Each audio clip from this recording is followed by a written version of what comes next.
Hi, and welcome to Punks on Film. My name is Lawrence, also known as a Punk with Toys. And once again, my co-host, Matthew. How are you? I'm doing okay. Uh, hey, you guys. Everybody ready? No echo, guys. If there's an echo, let me know. Um, I don't seem to have an echo when I'm out with you, but I think you've been using your Yeah. headset. So Yep. yeah, anytime that someone doesn't have a headset on, they instantly tell me there's an echo. So if you ever hear an echo, guys, just let me know, and I will throw in my cheap $8 headset that when I bought it, all I wanted was these cheap ones, and this guy started ranting on me, honestly, about the government. It was crazy. He's like, first he tells me like what I should get, and then he's like, "Oh yeah, well, just wait till the government does." I'm like, I just need like this cheap headset. It was crazy. I'm trying to get out of Meyer. I mean, this was a few months ago, and I'm like, I just gotta get the hell out of here, man. um, so just be careful. If someone wants to talk to you in the headset aisle, just make sure you have some on, like you can't hear them, and walk away. Yep. Oh, so anyway, so have you been watching anything lately? Yeah, well, we finished up One Piece this weekend, and that show is awesome. Even if you don't like anime or know nothing about the universe, I suggest everybody go watch it because it has phenomenal writing, dialogue, character development, interaction, storytelling. It's just a fun show to watch. I don't care about anime. It's never been my thing. Like I said, I was helping move my buddy that does all the 3D prints for me, and he started talking to me about it, and he's really into anime, and he's like, I watched it, and it's really good. And that weekend I watched the whole thing because it was the holiday weekend, and I finished it the whole holiday weekend, and it was just captivating, man. Like it Yep. was, and that's why I started throwing up the toys when I happened to see them on the show because it's good. It's it's interesting. Yeah, I thought that was a lot of fun. That's been actually one of the most entertaining things that I probably watched on television this year. So I started watching Burning Body. Oh yeah, I've heard about that one. Netflix. Now Yeah. it's dubbed over, and I usually hate dubbed over, but it tells you that it's based on events of a true story, which I was like, oh my god. So then it was hard to find the actual true story, but it's actually kind of crazy. I haven't finished. I watched like 2 episodes, but what was even more funny was I was watching. I want to say it was it's Chad, articulated Chad, that is. Um, Last night when he was talking to the Skeletron guys, and somehow the movie came up, and the Baroness came up and said she's a fine actress. And so I go to look up because I watched an episode after that. Um, I go to look up like the true story, and of course the movie pops up, and I'm like, oh wait a minute, that's the girl who played the Baroness. Yeah. But it's fascinating. It's crazy. I know. And then you mentioned to me the Lioness too. I want to watch that because that's another Uh, Taylor Sheridan one that was I like him.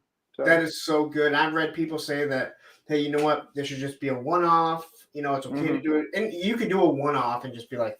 But I mean, I would be perfectly happy. I thought the character development in that was awesome. It was Well, yeah, I so. need to check that one out.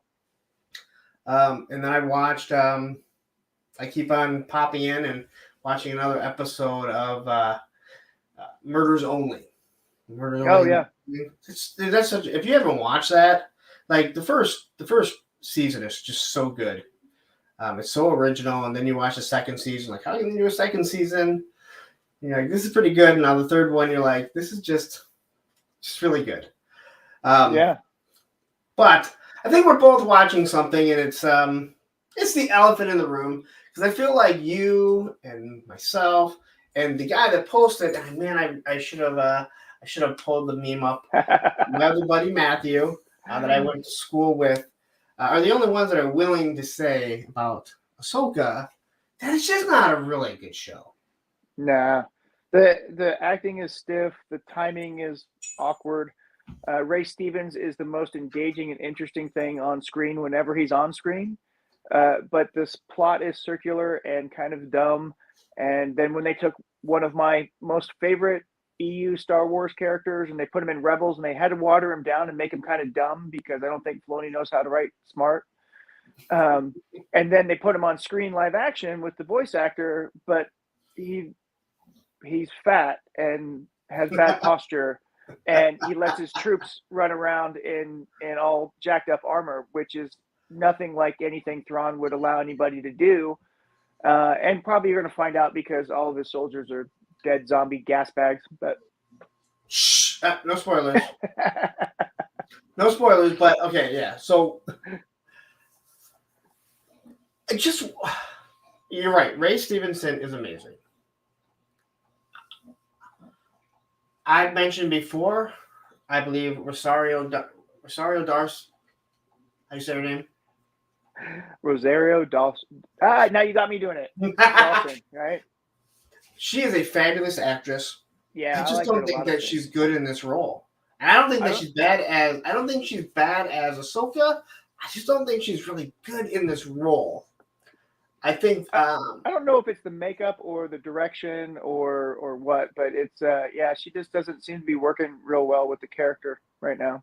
Yeah, and then I really liked the goddaughter of Bruce Lee, the older. Yeah, Dan Inosanto's daughter. Yeah. Yeah, I think she's really good. I think she really commands the screen, but there's just so much. And I honestly, I think the worst characters in the show are Sabine and Ahsoka. Sabine is awful. She has no acting ability whatsoever, and I'm sorry. And then the apprentice. What's the apprentice's name? The Bichon Frise. Yeah. I don't know So just and again, she shows a hint of the ability to act, and maybe it's because Ray's been coaching her, or they have scenes together, and so she's feeding off of that kind of energy. She shows glimmers of hope in her career, but she's still young. There's a part between her and Ray Stevenson, and I'm not going to give anything away. They're having a conversation, and it's that total dialogue. Like, we have to tell you everything that's happening. Like, you're an idiot. Happening. Yes. Like, you're an idiot, and we're going to tell you. And I'm just like, and it wasn't good acting. When Ray talked, right. But when she talked, you're like, yeah. These shows are written for people on their cell phones, not actually watching the program. That is a great way to put it. Yeah. And this is what I'm going to say. I believe people are so starved for not having good Star Wars movies that they're going to gravitate to anything that is decent. Yeah. And again, I liked Obi-Wan. I know you didn't like Obi-Wan, but again, I didn't say I think Obi-Wan was great. I just like seeing Ewan McGregor as Obi-Wan. I like the fight scenes. I found it interesting. But there are some good Star Wars shows. I just don't think this is one of them. Yeah, I think the show wasn't written for the average audience, and that's another big problem. Is that it was written for people who've watched all of Clone Wars and all of Rebels. And if you weren't in that group, you're pretty much excluded from understanding what's going on in the story because they don't tell you anything. There's no setup and there's no payoff. And then, when this one scene happened in this last episode, there was no connection or emotion. You weren't excited about it happening. It's like it happened and both of them were flat deadpan. Like, hey, what's up?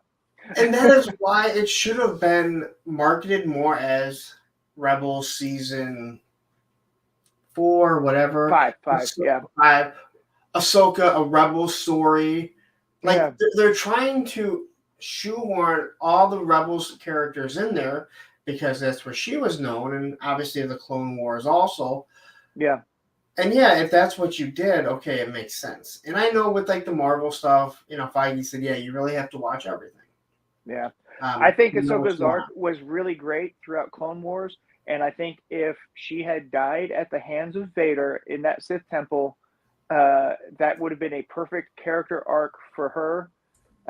And then dragging her into all this other stuff just kind of dilutes everything that Anakin did, anything that Luke Skywalker did, and anything that she's done, honestly, because she's been dead 3 times now, and the world between worlds has brought her back every time.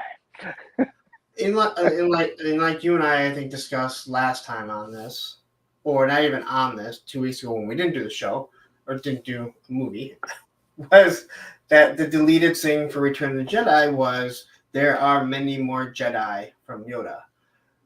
Yeah. Like that, there is another Skywalker. There are many, many, many. He actually died saying many so many times. Yeah. Jedi left. Like, okay, it was supposed to be Yoda survived, Obi-Wan survived, Vader, and that there's this other kid coming. Yet every time I see another Star Wars show or movie, it's like, oh, hey, look, there's 18 more Jedi. Oh, look, that Jedi. Order 66 meant nothing. Yes. It sounds like there were at least 66 Jedi left. Maybe that's what it Yeah, was. right. Order leaves 66 Jedi to recreate a temple. The other biggest thing that I have with a lot of these Marvel TV shows and Star Wars TV shows is that all of the people that we're supposed to be rooting for have the exact same motivations that Syndrome did in The Incredibles. They're jealous of someone else, and they want everyone to be special, so no one is special. And that's why Sabine, who has no Force ability whatsoever, is somehow being trained as a Jedi. Yeah. Like I said, I'm watching it. There's 2 episodes left. I don't hate it. It's just not a really good TV show. I don't think it's the worst thing that they put out. I would rather watch another season of the new Doogie Howser on Disney Plus. Oh my gosh. This show. And I like this. Hey, have you watched it yet? No, I have not seen it. You need to watch it with your daughter then. Okay. Because you've probably seen it pop up on Disney Plus, right?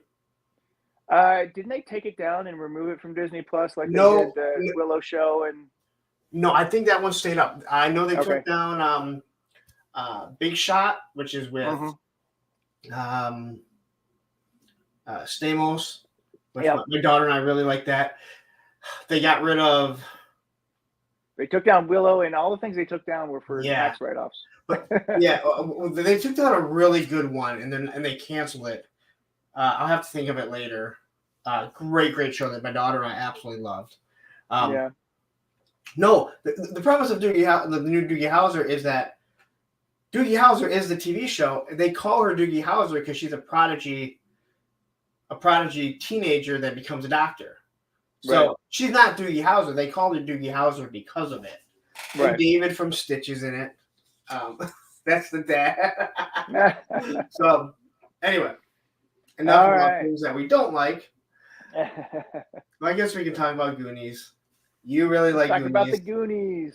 Yeah, you really like Goonies. I watched it. Maybe I had to be a kid to enjoy it. I just didn't think it was great. Yeah, there's a lot of time and place things with this one. There's a lot of movies that are like that, and I could see where this is a kids movie, and if you saw it at the right age, it's captivating, it's imaginative, it's engaging, and if you grew up with that movie at the right age, I think it's pretty special because of a lot of adventure and themes that are in there, and it's a very typical Steven Spielberg, Richard Donner, Chris Columbus movie. I mean, you think about all the people that made this movie and the things that they've gone on to make after this. There's hints of all this stuff in everything that they do. And that's why I kind of think that will go towards the movie that we'll be watching next week when we get to that. But yeah, like I watched it, I'm like, it's not a bad movie, but because I didn't see it as a kid or even a young teenager, I just kind of looked at it like, I gotta watch this again and do notes. Well, so because if you watch this and you watch Stand By Me and you watch The Explorers and all these other movies that are around the same time, you see some of these same actors are there. I mean, Corey Feldman. I mean, the Coreys were a big deal. Yeah. Josh Brolin. I mean, he became a big deal. You've got the Data is also the kid from Indiana Jones and the Temple of Doom. So I know you haven't seen any of those either. So I mean, there's a lot of different connections for people. And what's really kind of funny is that Chunk kind of quit acting, got thin, got buff, and became like an accountant or a lawyer. You have no idea who he is. No. I saw pictures of him now, and I'm like, that's why when kids get bullied, they don't have to be fat their whole life. And now let me quickly tell you the story about Goonies, and I think I told it on Monday. So it was on Amazon Prime. I watched it, didn't take any notes. And then Matthews hits me up and says, "Oh, it's taken off of Prime." I like National Treasure. National Treasure is awesome. Yes, that's a fun series. Yes, that and Narnia.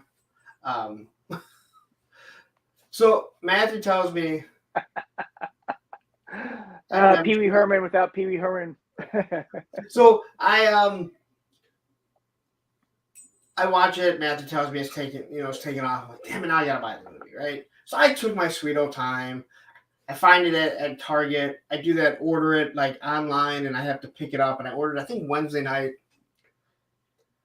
Thursday, they tell me it's ready. Then there's Friday. So Saturday morning, I get the notification that, hey, you need to pick this up by tomorrow. It's only $5.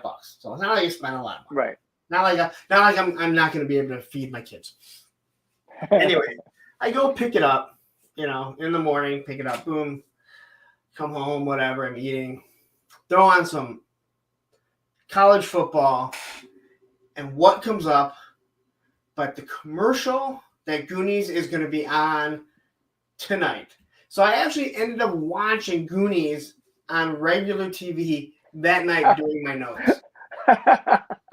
Flipping back and forth in the Michigan game. And I'm like, you got to be kidding me. You got to be kidding me. Now, Anthony or Tony, I think this would be a great October movie for us to do because Monster Squad is awesome. I really like that movie too. I've never seen it. And we are going into October. Yep. The next one will be in October. Now, I have seen The Last Starfighter many times. That's a good one. That's another one that we talked about. That was on all the time on Saturday and Sunday. Like, that was on all the time on the UHF channels, for sure. The Last Starfighter I'd seen many, many times. And it was, even now, it was a lot of fun. I looked it up, and I don't think it's free anywhere. I think I wanted to show my kids that not too long ago. And Amazon recently did a movie with someone that's pretty much kind of like The Last Starfighter. Mm-hmm. Do you know what I'm talking about? I think I saw something like that. Who was in it? I want to say Chris Pratt was in it, where he goes back in time. He actually ends up going back in time, and he knows he is, and meets. Yes. No, that I think that was Netflix. Might have been. I don't remember, but I remember we watched it and it was fun. And so he met himself as a kid and did all that whole thing. Yeah. Was that Chris Pratt though? I think it was Chris Pratt. I don't remember. It was a Chris one Pine. and done in my brain. Chris Pine. Yes, one of the Chris's. You say Chris, you have a good chance of hitting it. Just like if you say Jennifer, we found out. You have a good chance that she's hot. Like the Jennifers are hot. Like little did we know that. All right, so let's get into it. All right. We got the slides. Let's get Anthony, the slides. I love Enemy Mine. That's a great movie too. I've seen Enemy Mine. That has been many, many, many years since I've seen Enemy Mine. So. All right, but we got to get back on track. Yeah, but you know what we forgot to mention about? I'm sorry. The one thing we forgot to mention about Ahsoka was the one stormtrooper that had the gladiator mask. That's where we were going with my buddy Matthew. Oh. That if you haven't seen it, it's stupid. All right. I predict he's a gas bag and not really there. Oh, and the actor who's playing that one is Wes Chatham, and I love him. He was in The Expanse and some other stuff. He's a good actor. I have to look at that because I watched some of The Expanse. Yeah. All right.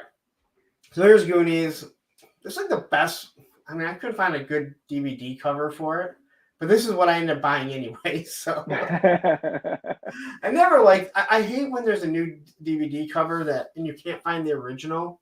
Yeah. Like, why are you redoing something that was done 40 years ago? Well, because they'd have to pay the artist money again. That's true. That's true. All right, and I understand it more now that I've seen the movie. All right, I'm gonna let you lead because you do notes way better than I do. I mean, I just love the whole setup coming into the town and showing off, Steven Spielberg, Richard Donner, Chris Columbus, and the intro is just masterfully set up as you're coming in, and then you get the jail at lunchtime, and everybody's going out for lunch, and it looks like one of the prisoners hung himself, but he didn't, and somehow. He takes advantage, knocks this cop out, and goes through this entire jail and just walks out the front door. I have to say, so during this whole scene, to when he gets out, I got kindergarten cop vibes. Yes. The way that it was filmed, the look of the city and everything, it just reminded me of kindergarten cop. Which isn't a bad movie. I like that movie. No, I like Kindergarten Cop. That's pretty funny. But I'm glad you kind of see it too. And not saying it's like Kindergarten Cop, but no. But that scene and it's that Ivan Reitman, Chris Columbus type of feel of things. Yeah. Yeah. But you're right. Like he gets all through like the whole just walks out. Yes. With all his clothes. He obviously stopped by the the storage place and pick up his clothes. and his mom and brother are just out there waiting in their SUV. Well, they set up a little thing there, and he brother stupidly locks the door, and you see that these guys are bumbling idiots. And okay, so do you know who these people are based off of? No. So there's a band of criminals that ran around for a couple of years, and it was Mal Barker, and it was an Irish-Scottish little group, and it was her boys that went around and did these things, and then they recruited one other guy who wasn't actually a family member until they either got killed or imprisoned. But they stole in 1931 stole $250,000 in a robbery. Oh wow. And then they were killed in 1935. But it's based off of this rough and tumble Irish Scottish woman who got her boys together to go commit crimes with. So, and I'm sorry, I cannot see this guy and not think of Bad Boys. All right. Yeah. I think of him as the captain in Bad Boys. Freaking out always on Will Smith. Yep. But he's just outside the China jail. The Beagle Boys were based off of Mal Barker, which were based off of these Goonies characters. Yes, from DuckTales. Woo! Oh, really? Wow. So yeah, I mean, these guys just out with gasoline outside. Again, 80s are way different than what real life is because you did all kinds of things like no one pays attention. Like there's no cops out there. You know what? One of my favorite scenes. There's a scene in Rush Hour where a guy's got C4 in the trunk of his car, and Chris Tucker shoots it with a pistol, and it blows up the whole car. It's like that's not how C4 works.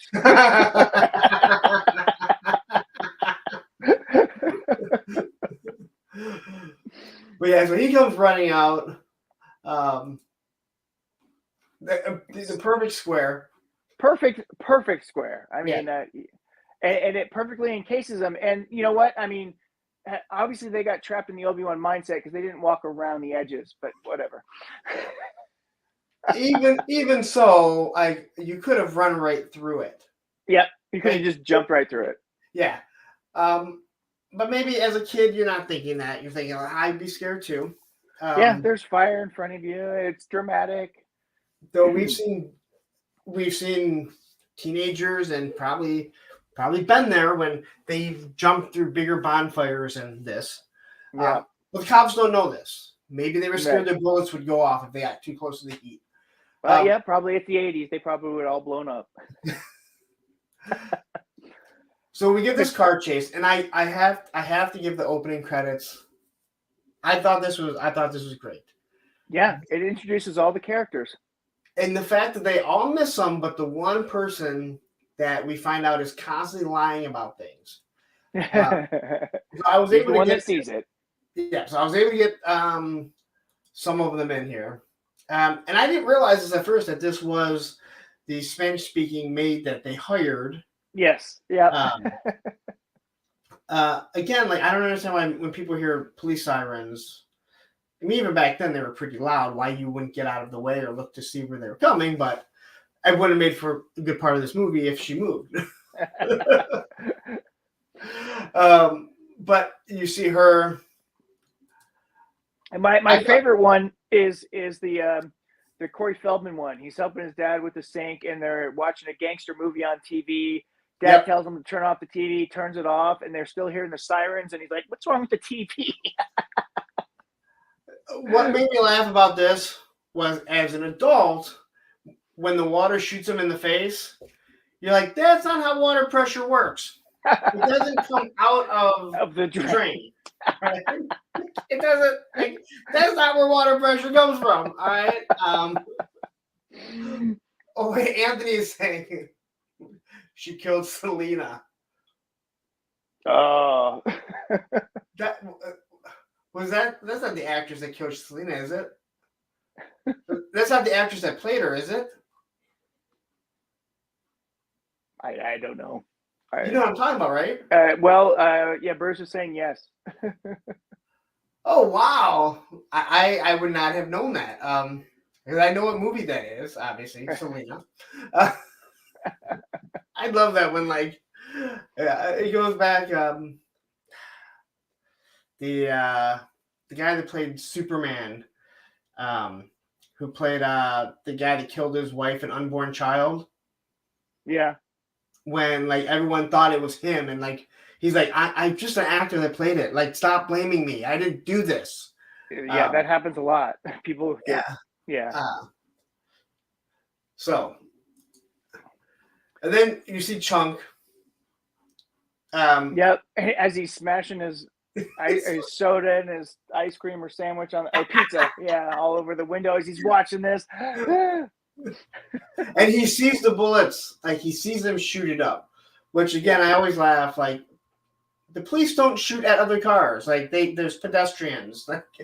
It was the 80s. We shot at anything and everything. Bullets went. There were no rules then, right? It was the Wild West. People were just shooting all over the place.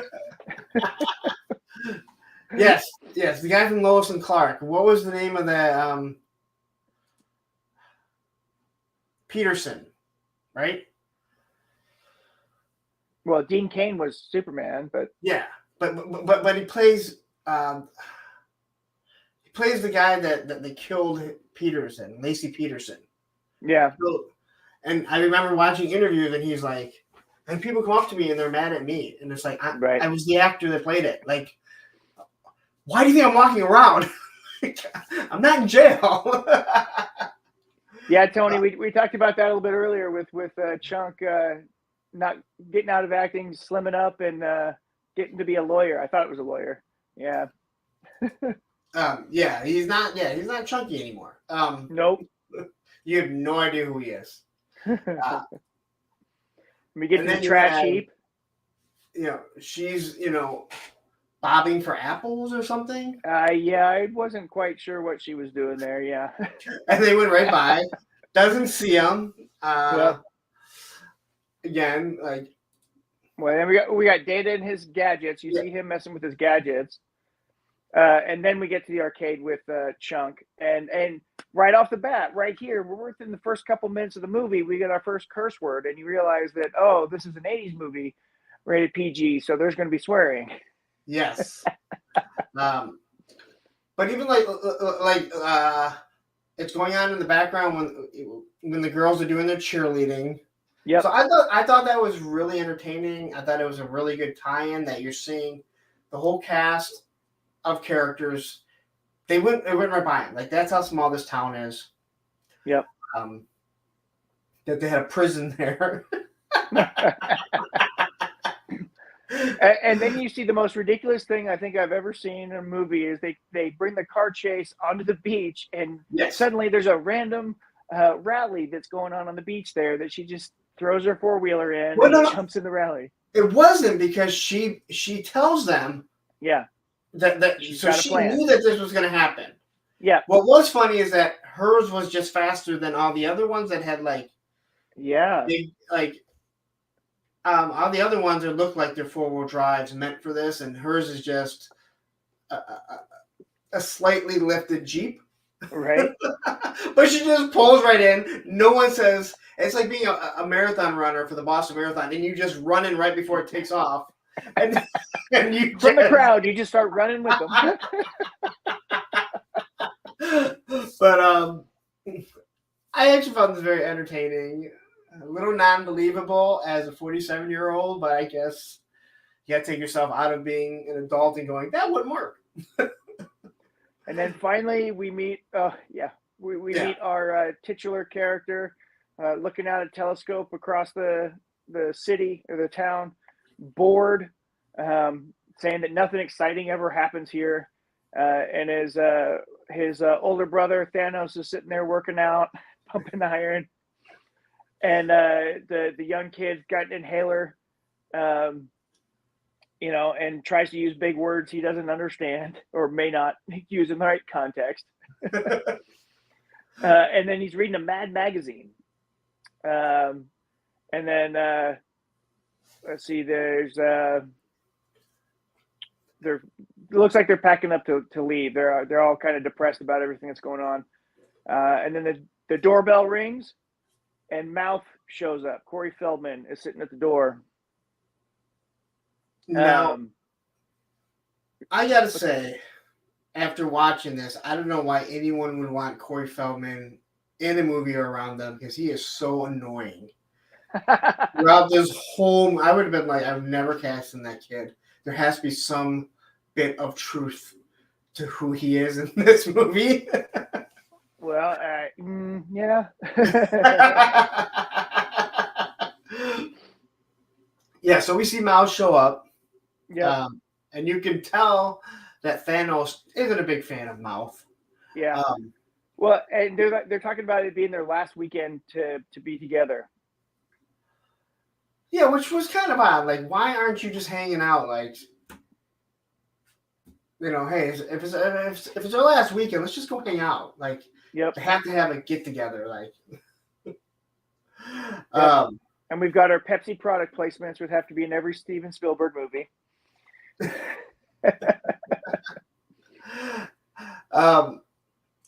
And then we get the fat kid running up. Chunk comes running up, and he says, "Hey, you guys, you got to hear this. You got to, it's a big car chase. There's some gunshots and everything, And Mouth makes him do the truffle shuffle."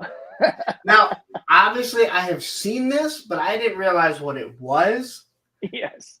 Now, I gotta say, I think that I would have a really, really hard time if I was a parent letting my kid be the butt of all the jokes. Now, if you know how he looks now, and you had that crystal ball that you could see, you'd be like, you know what? Go ahead. He's going to be very successful. Right. But, this could be another, Ned Beatty situation where he's like a pig and he feels like he never recovered from it. Right. But I know what the truffle shuffle is now. And then we see the very elaborate. The Ruberg, yes. The pointless contraptions to open the gate. Yes, I feel like you could have just reached over and opened it. Yeah. But it would have taken away the scene, which is entertaining for sure. And then we get Chunk that runs in there and pretty much tells him everything. We see the car chase moving on. Mouth is got his little Michael Jackson thing going on. Yes. So obviously Michael Jackson comes up because of Yep. course, why wouldn't Michael Jackson come up when Corey Feldman is around? Because Right. I'm not even getting my Michael Jackson. It'll get me demonetized. Anyway. Well, and then when Chunk's telling this story, everybody goes into, calling him out on all of his nonsense. They're pointing out, oh, just like the time you said Michael Jackson did this, and da-da-da-da. And Chunk's like, you're right, that didn't happen. It was his sister.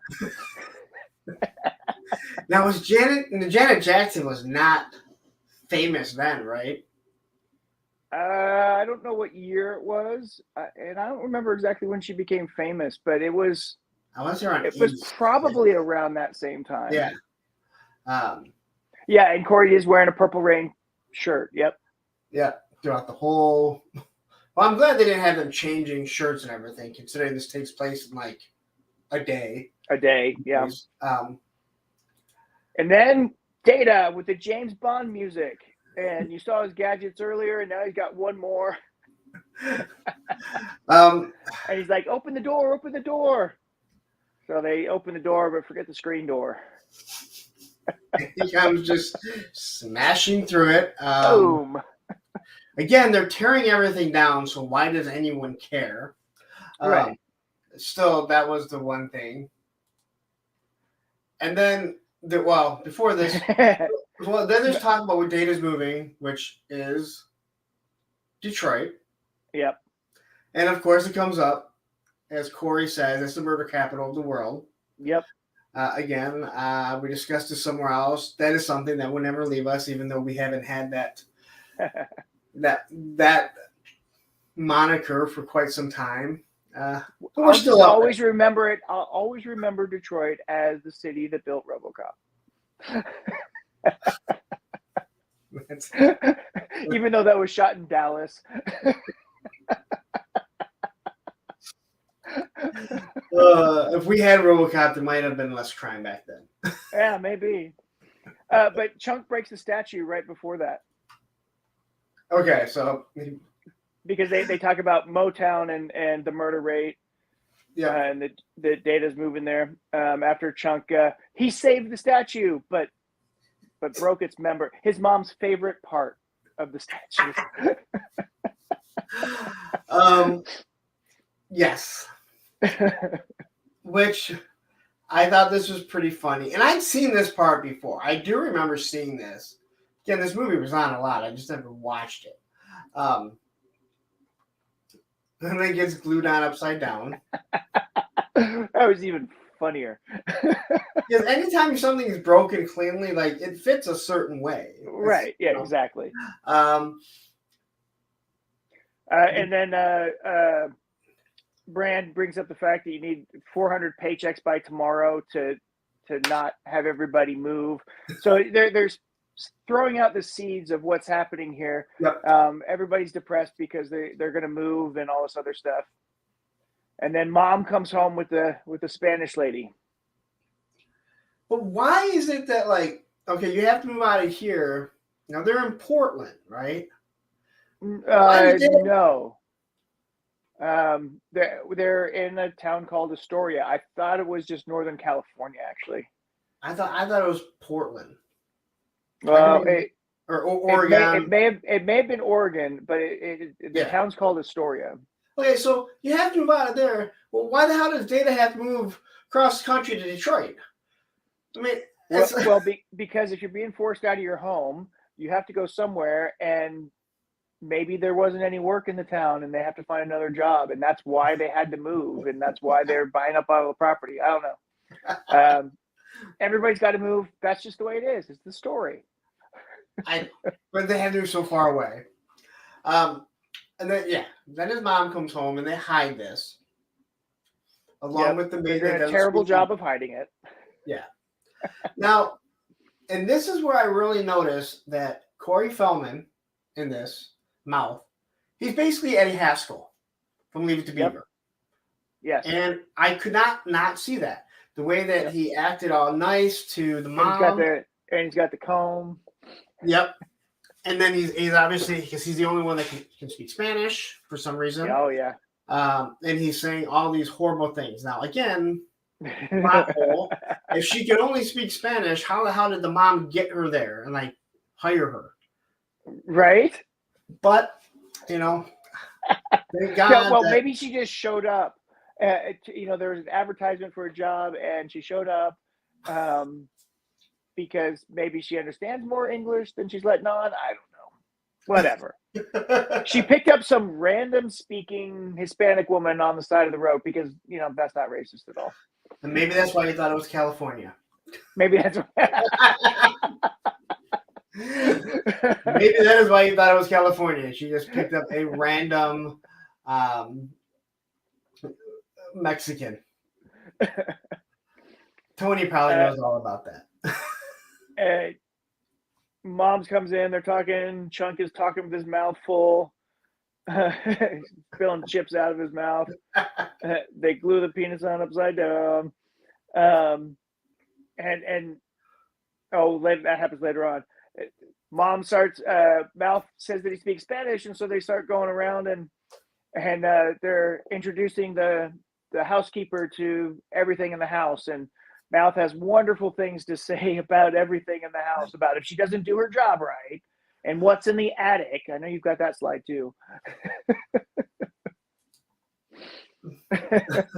I speak Spanish. I'll be sure to help you out. So, the fact that this was a PG movie for kids, and when you're reading the stuff that he's saying, you're like, how is this made for kids? Right. Yeah. Well, there's like I said, it started off with the swear words right at the beginning. But, back in the 80s, a lot of stuff wasn't dumbed down for kids. There was a lot of dumbed down stuff, but there was a lot of people trying to not dumb things down for kids, and kids really appreciated those things. Like the original G.I. Joe comic book. But this, But what gets me about this part is that she's almost curious. What is up there? Yeah. But he's telling her like the most awful things in the world. You can trust him. He's telling her the most awful things in the world. And again, as a kid, like sexual torture devices and like, drugs. You got to separate the drugs correctly in the sock drawers.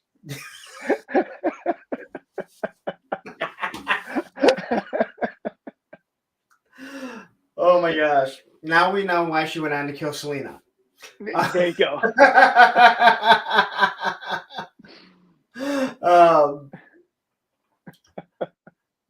So the one thing that they're told is to never go in the attic. Yep. Dude, where are we there? And she's like, "This is the crazy house." Again, why do you want it clean? They're tearing it down. I just want to get my crap out and go. Right? That would be me. Yeah. Well, and I think somebody even brought that up. It's like, why are you worried about cleaning it? They're just tearing it down anyway. Yeah. I want it to look good for when they demolish it.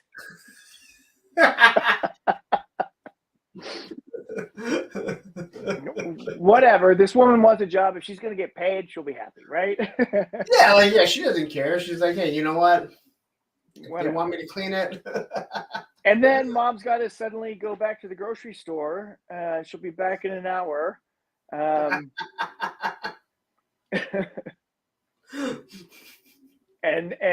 that's when Rosalita sees the statue and is having questionable thoughts about the young men that are so obsessed with this statue at the current moment.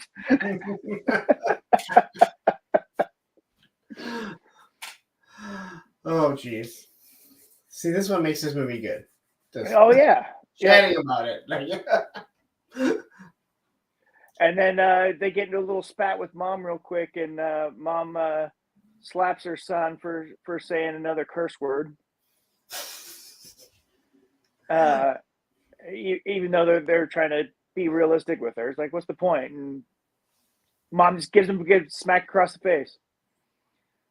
And then, let's see. Oh, yeah. Then Mom says, what is that? And everybody's like, oh shit. But she didn't say anything about Chunk saying it. What? And there were chips all over the floor. She's like, you better clean up this mess. I'm like, oh yeah. Oh, we're on it. No problem, Mom. Yes, clean up the chips before they demolish the house. Yeah, because any of that matters. Then they ask about the stuff in the attic, which, as far as we know, is sex toys. But they say it's going all back to the museum. Then they talk about rich stuff, and Mouth wants to see if there's anything to steal. Let's go up in the attic and check it out. And that's the one place they were told not to go. Well, the housekeeper was told not to go there. The kids weren't explicitly told. Mom said that to the housekeeper. She didn't say that to the kids. Oh, okay. You tell a kid not to go somewhere, and you know exactly where they're going. Oh, exactly. Yeah. And then we get a thunderstorm that comes in because it's typical Northern California, Oregon weather, that West Coast weather, thunderstorms all the time. And there's all kinds of things. There's Mouth that's sticking his tongue through a dusty old painting. Yeah. Now, did he cut the painting himself, or was it already cut? I believe it was already cut. Okay. It was already a damaged piece. But he just all his museum stuff in the garage or in the attic. In the attic. Well, and somebody brings up this is the history of Astoria and the rejects. So it's like the stuff that they couldn't put in the museum or whatever. So they're looking for all this stuff. And the whole time, Mikey he's worried things are going to get broken. Yeah. Rain doesn't seem to care. Nope. Mouth doesn't care. And I do have something to say. They find this pirate book. This pirate book is a real book. My wife actually had it as a kid. Really? Yeah, it wasn't just a prop. It was actually a book that was on the shelves at one point, and it was all about pirates. Oh wow! But Mikey finds this picture, and he obviously realized like he's got to get into it. And I thought it was pretty funny, and I thought it was good writing that he knew that if he had Chunk come over, he would drop it and it would break. Yep. So then it would be kind of left out of his hands. Oh, I didn't do it, but now I can open it up. Right. Well, and he also brings up the Goonies. I think this is probably the first time because he sees the picture and he says, kind of like us, Mikey, the Goonies. And Mouth's like, I'm not a reject. Yeah, he calls Chunk over to hold it, and then he counts. He goes, 1, 2.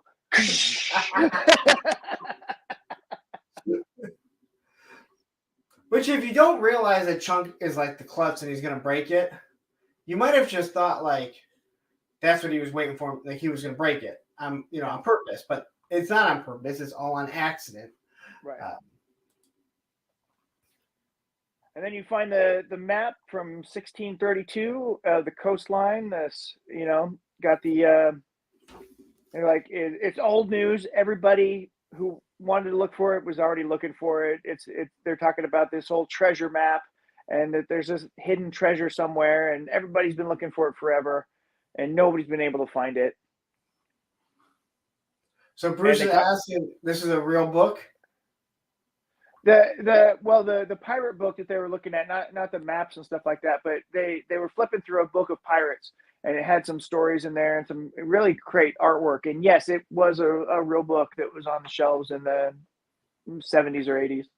Hey guys, if you find a map like this, we will all go on an adventure together.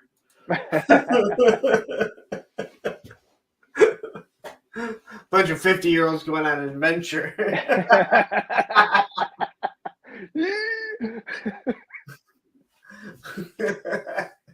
They talk about One-Eyed Willie, the pirate that stole from the British Armada, and so they start telling the whole story about 5 or 6 years dying in a cave, setting up booby traps.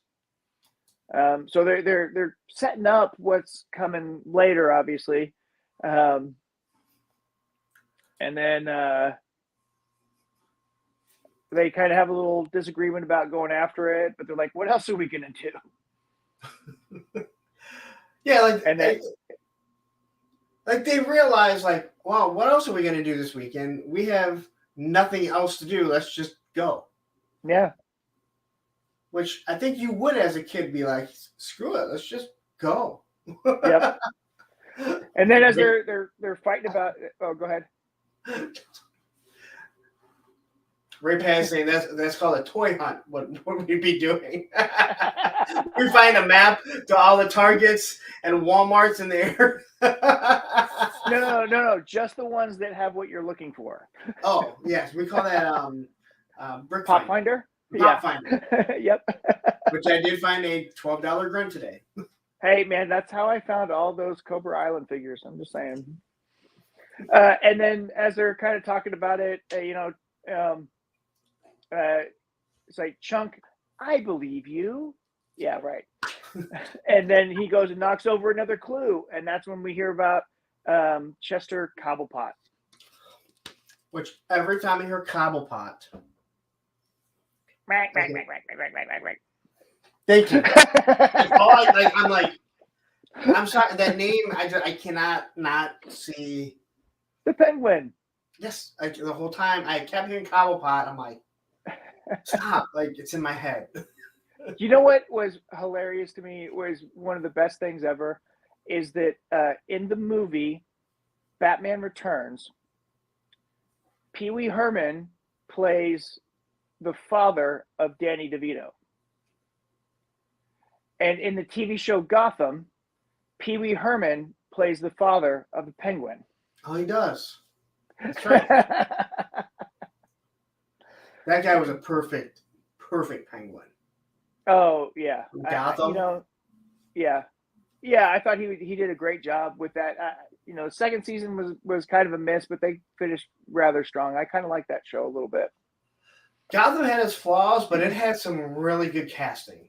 It did. The girl that they got to play Selena, I thought was perfect. I mean, that looked like Michelle Pfeiffer. Yes, it could have been Michelle Pfeiffer as a kid. Yeah, exactly. I don't want to get off on a tangent on that, but there was I even thought the guy that played Jim Gordon was good. Yeah. But they find the map. They find the map to the treasure, and then the doorbell rings. And downstairs, there's a couple of jerks sitting outside in suits, patronizing the children with their Pampers. I'm like, so that is the biggest 80s trope there. Like, you're going to basically, like, pester the kids. Yeah. Right? Like, they have nothing to do with this, but you obviously don't care. We all saw One Crazy Summer. Right? Yes. The dad didn't give a shit, right? I was just like, I don't give a shit if you're buying my house or I have to turn, like, if you came over and pestered my kids, there's going to be a problem. Right. Especially when your dad looks like Stephen King. I wouldn't be opposed, Ray. I wouldn't be opposed. I would do it. I don't like that movie though. Oh man. And you know what's funny? I don't even think it's a bad movie. I just don't like it. And I don't know why. And I've tried watching it again, but I'd be more than happy to watch it and do it again. There's a bunch of Christmas movies. Oh yeah, there's lots of Christmas movies. Well, I think that would be more appropriate for our channel, right? Because it was an 80s, 90s movie, and it's about toys. Yes. And they just released that toy into the stores last year. In the last 2 years. I think it was actually 2 years ago. Yeah. But either way, it was hard to find. I found it everywhere, man. People, I was able to find it easy too, but people had a hard time finding it. I think, you know what? Okay, so I think we already got a December, at least one December one. All right. And then Chunk is so sad he lost his appetite. Everybody's looking down. And Brant comes over to comfort his little brother. because basically they realize that the bank guy's got to give them that letter, and it's all about the foreclosure of the house and all this other stuff. Yes.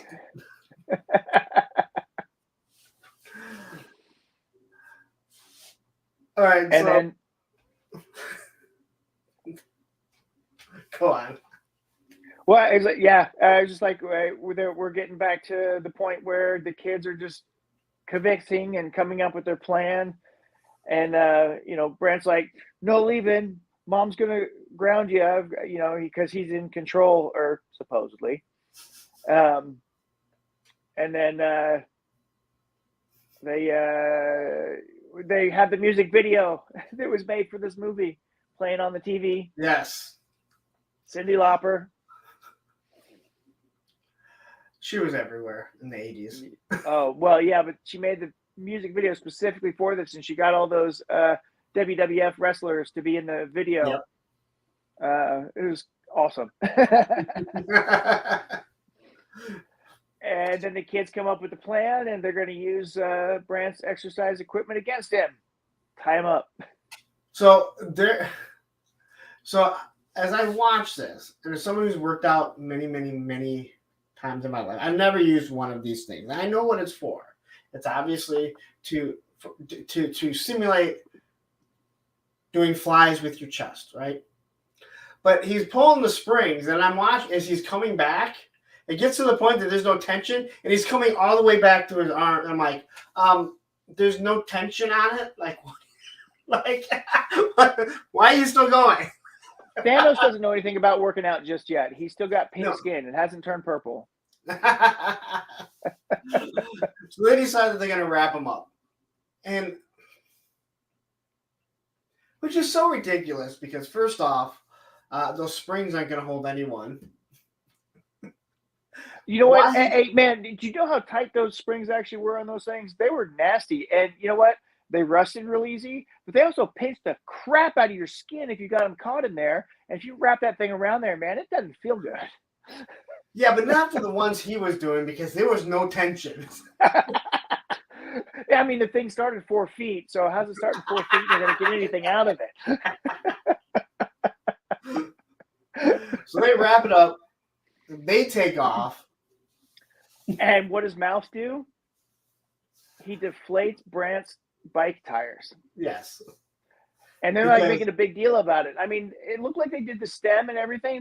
They didn't cut the stems. They just pushed on the stems to deflate the tires. And, those are Brant's brand new tires. He's going to be so pissed.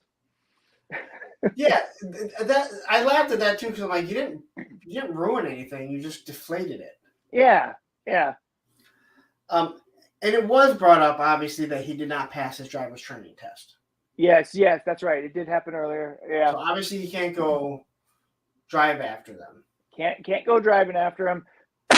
After the kids deflate the tires and take off, Mom comes home and Rosalita drops the groceries because she sees Brant on the ground tied up in the chair. And Mom's like, he get on the ground? How does he get on the ground? He's tied up and he's trying to get out of the chair, and the chair falls over because he's trying to bounce out of the chair. Now, as a parent, if you walked in and your kid was tied to a chair, wouldn't you want to know what the hell just happened? Did you have two young boys growing up together in the 1980s? Okay, so we did the craziest shit to each other. I would see my mom walking in and saying, "What the heck are you guys doing?" Okay, so if it was the younger son, I would understand. But it wasn't. It was the one that's working out all the time. Yeah, but you know what? The younger son had all of his friends over. I mean, mob rule. She's just so like... She just kind of ignored the whole thing. She's kind of oblivious. Yes. And then you see... Oh, yeah, there it is. Yeah, she drops the groceries, and man, this is just a weird house. She doesn't know what to think about this job that she's taken. And they haven't packed shit up, and they're supposed to be out like that weekend. Right, but she bought all Right. these groceries and stuff. I mean, what's There's going no on? boxes. Yeah, nothing. None of that house is packed up. I'm looking at the fish tank like that thing is fully filled and cleaned. Yeah, no, that I mean, they're sticking around, it looks like. The kids go riding their bikes through town and they pass the museum where dad is taking down the flag in the evening. And then Brant steals the girl's bike. Yes. A little girl riding her bicycle out there, and Brant comes out and jumps on it and takes it away, and she starts stomping her little boots.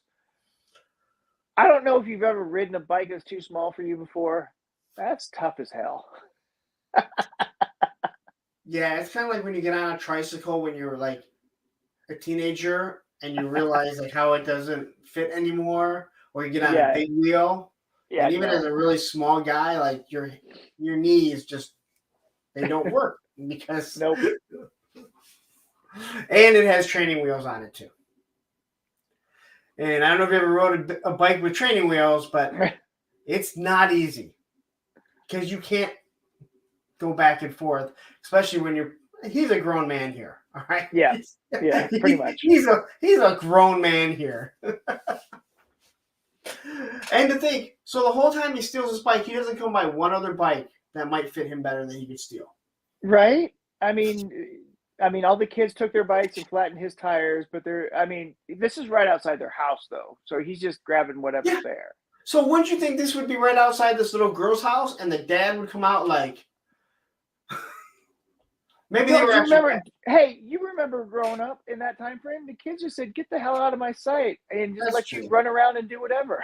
Maybe the other parents were actually packing up on like their parents. Or they were still at work. At this point, I wanted to point out that we are 25 minutes into the film, and we have set up every single character. We've set up the mission, the premise, everything for the story has been like systematic the whole way through. I think this is really good storytelling in terms of setting everything up. Except for the girls, which we get to Well, really soon. yeah, we'll get to them in just a minute. Yes. We've seen them though. Both of the girls Yes. we've seen already, so that seed's already been planted. Yeah, they don't really bother showing Troy because he's not going to have. I mean, he does have a point in the movie, but Yeah, he's got a couple scenes that are relevant, but he's not integral to everything that's going on until you realize who his dad is and all that other stuff. So here's Troy, who is a total pervert. Oh yeah. With that said, I am appalled that anyone would do something like this. So yeah, I'm appalled. Yeah. I mean, this clearly looks like, from my time, I lived in Oregon for a while. This does look like the Oregon coastline drive. Okay. And I didn't really realize, like, oh, Troy's dad is obviously the rich one. Nice car Yeah. that he has. At this point, I don't think we realize that until later. We just get the idea. This kid, clearly, he's the star athlete. He's got the money because he got the convertible. He's got stuff going on and thinks that he's the big man in town for sure. He's got the visor. The visor, yes. And she yells at him about trying to look up her skirt one more time. Yep. And then they find Grant riding his little girly bike. Yes. And this is where we realize that Troy has hands of steel. Yep. And there is no way that Thanos, because he doesn't have the Infinity Gauntlet yet, that he could pull his hand away. Yep. I'm just looking at this grip going, if you would have just put the brakes on, yeah. he wasn't going to be able to hold you. Yeah. Especially not with that grip. But he has hands of steel. He probably broke every bone in his hand. They're holding it so tight. And he pretty much drives him off a cliff. Because Troy's allowed to commit murder because his dad's about to buy all the houses. Right. I mean, clearly, just launch this guy right off the cliffside. I mean, no problem. No problem. Hey, but he's Thanos. He just made it not happen. He's the knockoff of Charlie Sheen. Oh. You know who he reminds me of is the guy that played Apollo on the new Battlestar Galactica. On the new one? Yeah. Yeah. Adama's son. Yeah. I kept looking at him, and obviously I know it's not because there's 20 plus years between these movies. I'm like, he'd be a little bit older, but every time I looked at him, I'm like, he looks like that guy. So, and then after Brent goes off the cliff, we go back to the Goonies, walking up the hill. Yep, and they're looking for. They're counting steps. They're trying to match everything up to the sight line and find out where they're going. And they see the ruins of the lighthouse restaurant thing or whatever.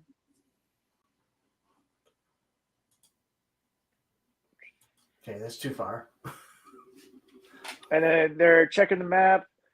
And then they find the summer place. It's only open in the fall, they said. Yes. It says, so Chunk's always hungry, so he's looking for food. And they're worried about drug deals. There's other people there. Maybe they're bad guys. And they're pulling in the polyester rugs. Let's see. They hear some gunshots. And then they start freaking out. Like, they're going to kill us. They're good. Chunk is just like freaking out. Nobody else seems to be freaked out about the gunshots. Just Chunk. Well, that's because he actually saw it in real life. Well, true. I mean, he saw the chase and, The other guys, they heard it, but they didn't realize that's what it was. Right. Yeah. They thought it was a TV or whatever. And then you see the bad guys moving the body into the kitchen. And then Chunk finds the four-wheeler with the bullet holes in it. Yep. And that's when he knows what it is. Yep. Wait. Yes. I want to do Midnight Madness because I've seen that movie 3,000 times, and I'm not even joking that. And I own it, but it is so hard for people to find because it's not on Disney Plus, and they don't even talk about it. And Pee Wee Herman is in that too. Yep. It's been forever since I've seen that one. All right, so. And then the kids go into the restaurant, and looks like it hasn't been open for 10 summers. And then Ma Barker comes out. How long have you been outside? So, yes. Looks like it needs 400 roach motels, and Mouth just starts speaking up right away. I had noticed that it seemed like it had been closed for a little bit longer than what they had said. That humidity with that on the ocean front there, that would have been a whole lot more rotten. I'm just saying. So it is beat up. They all get kind of caught here, but all they really have to do is leave. All they have to really do is leave. Yep. And the brothers start fighting in Italian, and one of the brothers is wearing like an ink printer's guards on his forearms. Kind of odd. Yes. And then Mom's like, Jake, these boys are customers. And he says in Italian, this isn't a restaurant. And Ma calls him stupid. And then all of a sudden it clicks in Jake's head. He's like, what do you want? Water? And and then Mouth goes off. I want the veal scallopini, the fettuccine alfredo. Unfortunately, I couldn't find a picture of the water, which was. Oh, that was awesome. And I just felt sick even looking at it. Like, why? Like, oh my God. And then Mal Barker grabs Corey Feldman's mouth and squeezes it, and for some reason his tongue sticks out, and he says, "We serve tongue," and flips out a switchblade. And then Chunk falls down as he's trying to sit in the chair.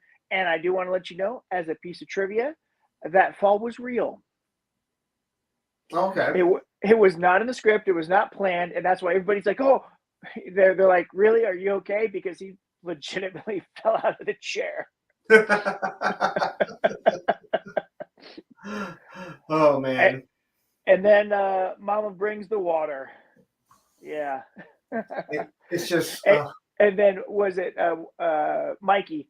He's like, "Thank you, sir." "Oh, ma'am."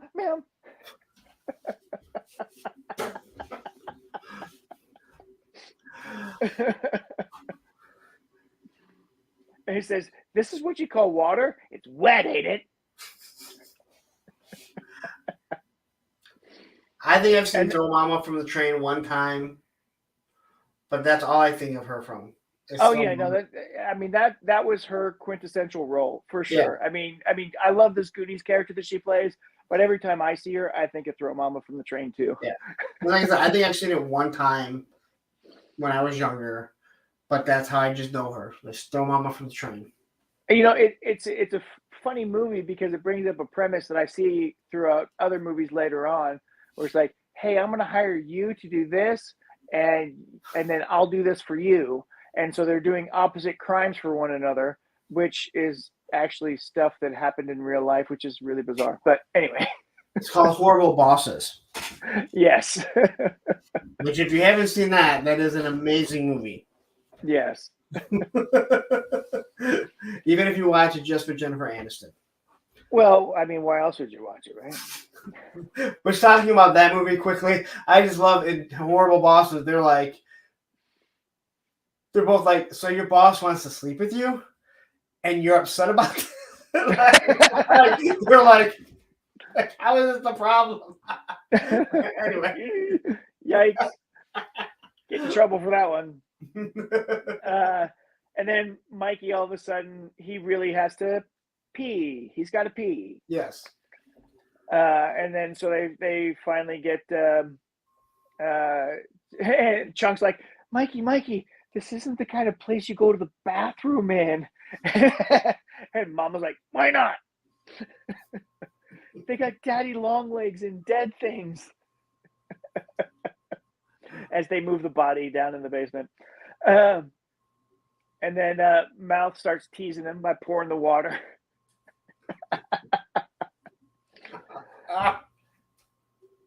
The kid interaction on this movie was so perfect. The chemistry all the kids had, I thought was really great. I agree with that. Like, you didn't feel any like there was animosity or like they didn't know what they were doing. They really seemed like they were friendly.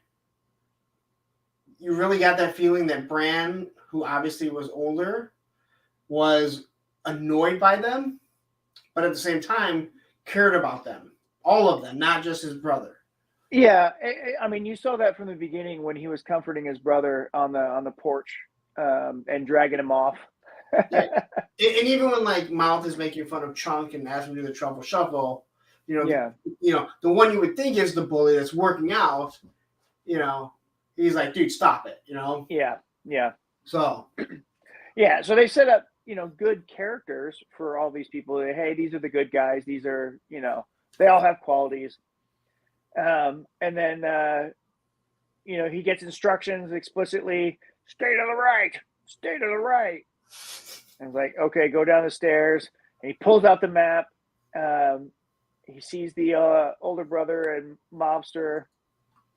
And then for some reason, I don't know how, but all of a sudden Brant shows up. And he's just there.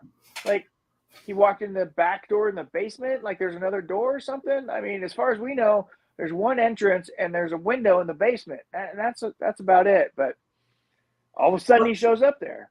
But this is when we first see Sloth too, before Bran shows up. Not yet. Really? Because he sees the back. Yeah. Well, When he goes to the bathroom, he sees the back, but we don't see him. But right. he sees that Yeah. there's someone. There's chained, yeah. chained up watching TV. Chained up watching TV. Doesn't sound like the worst thing in the world. You don't get to work, you just gotta sit there and watch TV. Right. Here's your baby Ruth. Yeah. And then and then Bran shows up. Magically. Bran shows up. Yeah, magically shows up. Mikey explains to Bran about the mobsters. They kind of get out of there, right? So everybody runs out. Yes. And then the girls magically show up. And then the girls magically show up. Yeah, Mikey, what's this out there? They hide while the Fratellis leave because the boys are going out to do something, and then all of a sudden the girls pop up out of nowhere just to scare them. Because they left Troy. Like everyone, no one goes to this place, but everyone ends up showing up at this place. We never really get like how far away is it from where they're at, because Bran goes flying off a cliff. Yeah, right. But then all of a sudden he's just in the basement there. The girls just get out of Troy's car and come here. They just ditch Troy and show up at this random spot. I mean, they clearly had to ditch Troy because they're out in the middle of freaking nowhere. Yeah. And where's the car? Where's Troy? Yeah. Screaming Skull. I don't know the exact name of it, but I believe it's just an Italian opera. I believe it's a Pavarotti. I am not positive on that, but I think that's what it is. And that's a little bit later.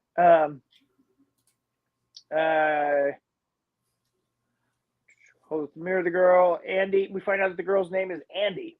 That's weird, but whatever. Why is that weird? I don't know. What's her actual name? Everybody calls her Andy. I don't know. That's okay. I was wondering why would you say Andy's weird? I was just trying to figure out what. I think it's an odd name for a girl to have, and what is it short for? But I knew many Andys that were. Oh yeah. Yeah, Andrea, like. Oh well, I guess so. But she's still wearing Troy's shirt because she is. I mean, I don't know. Maybe he was like, fine, you want to get out? That's fine, but it's still cold. Take my sweater. Yeah. Yeah.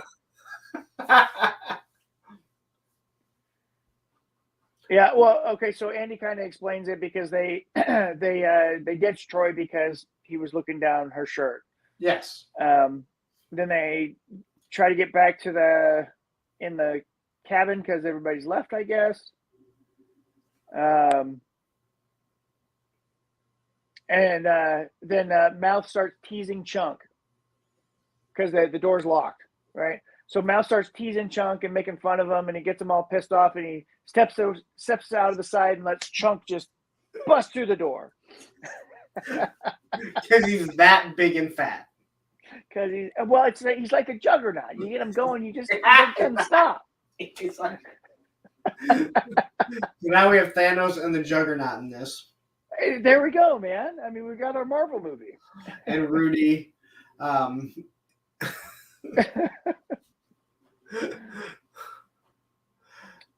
then they're like, Brant's like asking the girls to stay outside. The girls are scared, so they run inside. The boys want to try to explain. Brant's like, screw this crap. Andy's like, why not? Then they're going to see the It because there's something down in the basement, right? Yes. Mouth is suddenly afraid. He starts like making up excuses and stuff. And then Brant and Andy try to kiss for the first time, and boom, little brother jumps in and blocks that one. A little cock blocker.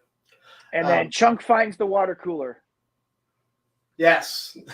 Well, they gotta drink and they something. break right? it. They weren't drinking water. Yeah, and then it falls down and breaks. It's like, hope that wasn't a deposit bottle. Which, if you know anything about Oregon, that was a huge deal at the time. I mean, everything was returned to be recycled and all that stuff, even back then. So you had to pay an extra deposit on any piece of glass that you had. Most people don't know this. Michigan is the only state that has the 10-cent deposit on all pop. Anything that's carbonated, if it's cans, plastic, or glass, is a 10-cent deposit. Wow. I think there's 5 or 6 other states that do 5 cents, but Michigan is the only one that has a 10-cent deposit. So yeah, I was going to say, everybody else has their 5 cent. Yeah, we're 10 cents. I don't know why. And there's only, I think, 5 or 6 other states that do it. Yeah. And my thing is like, hey, if you want people to recycle, make everyone pay 10 cents, because you would be shocked how many people just throw it away. But there's always one person that takes them, and you take it back, you get like $40 at times. So when I lived in Oregon, the first business I ever started was, there's some construction going on. So I'd go around and I'd sell sodas to all the construction workers, and I'd pay, between 12 and 20 cents a can and sell them for 50. And then when they throw the cans away, I pick up the cans and then go take them down to be recycled and get the cash back for the deposits. So in Oregon, so there wasn't a, was it by weight then? Or was it an actual deposit of the cans or bottles? I don't remember exactly. I just remember I started collecting stuff to be recycled so I could get the cash for it. Okay. Yeah, like I I said, remember our turning bottles, it in and getting money for it, and I think it was per bottle and can at the time. Because it's on alcohol and pop, but like waters, they don't do it, which makes no sense.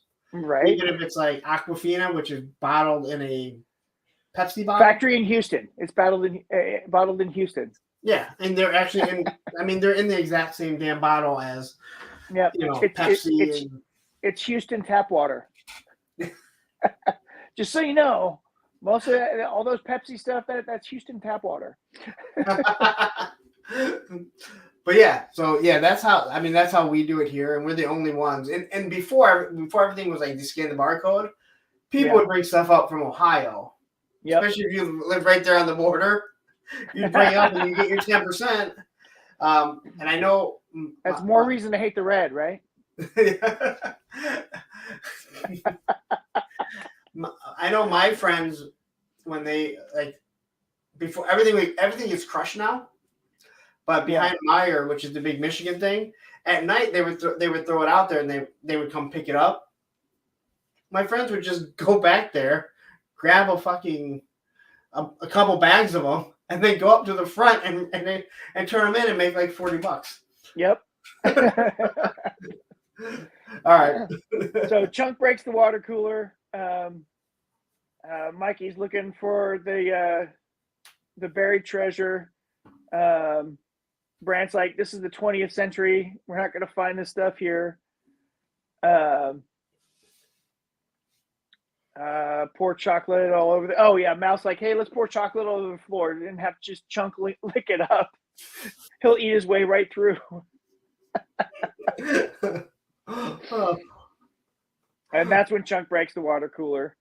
Hope it wasn't a deposit bottle. Water falls down the passageway. So they say, oh, there's something there. And then they find the printing press with the money. And Data's like, we found money. We've got money. And they're like, Brant's like, this is fake. So Screaming Skull says, fun fact, Robert Davey is a trained opera singer, and I guess Chunk is saying a phrase in Hebrew. Okay. I didn't know that, but I knew that Robert Davi was singing opera, and if that is his voice, that was a really good voice for it. So yeah. And it wouldn't surprise me if Chunk was saying something in Hebrew. And then it's fake money. So, it's like, oh no, we've kind of figured out what their plan is now. They find the wanted poster. And Chunk's like, see, I told you so. And then all of a sudden, he smells ice cream. How do you smell ice cream? That's I don't know. Especially if it was in a freezer, right? And it's in the freezer. Yes. That's something we'd see in Scooby-Doo. Well, yeah, Scooby and Shaggy would do that for sure. As Chunk's laser sighting in on some ice cream, the Fratellis come back. They show the body in the freezer with Chunk. The Fratelli boys are eating pizza. Mikey goes down the fireplace, but Brent goes first. Yeah, and so the things are happening on the upstairs and the downstairs as the kids are trying to hide under the fireplace. And then Ma sees that the cooler's been broken. And he's like, check on your brother.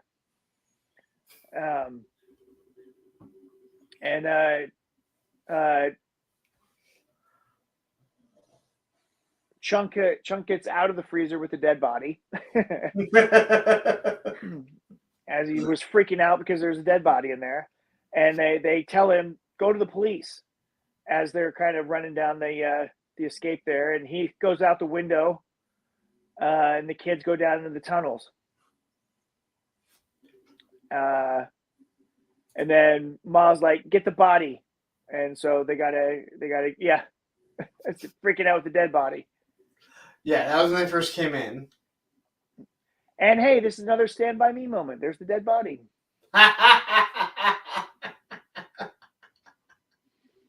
What is it with prepubescent kids finding dead bodies in movies and it becoming a coming of age story? I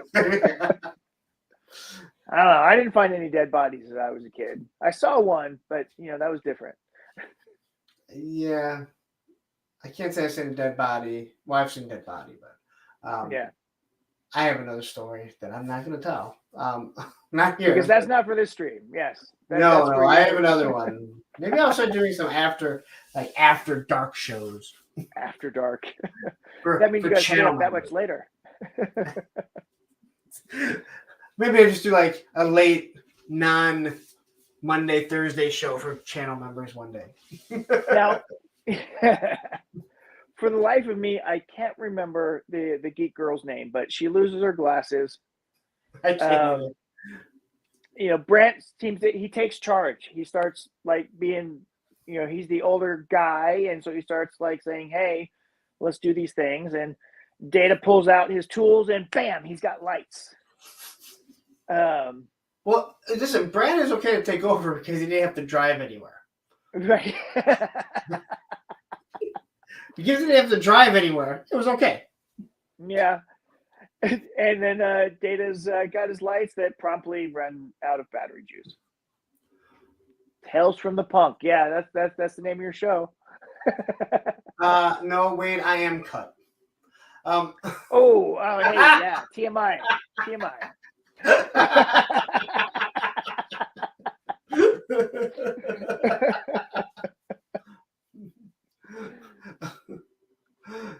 And then we see them going down, trying to find their way out. And the lights last like 5 seconds. Yeah, they were out of batteries fast. Because they're the most powerful. I mean, these things were meant to kill like vampires. Yeah. He needed those in the Lost Boys. Which Corey could have used. Right, exactly. And then while they're doing that, we go back and we see Chunk, and he starts running on the road and trying to flag down somebody to help him out. And then somebody stops, and he starts telling his stories about, we found these guys, they're big bad criminals. Maybe you've heard of them, the Fratellis. And then boom, the light turns on, and Robert starts singing, or Jake starts singing, and he starts screaming in Hebrew as the other brother comes and nabs the kid and throws him in the back with the dead body. I mean, that's what you do, right? Just kidnap a kid on the side of the road, and yeah. It got like the exact same face here. Like, I didn't realize how perfect like these two pictures are together.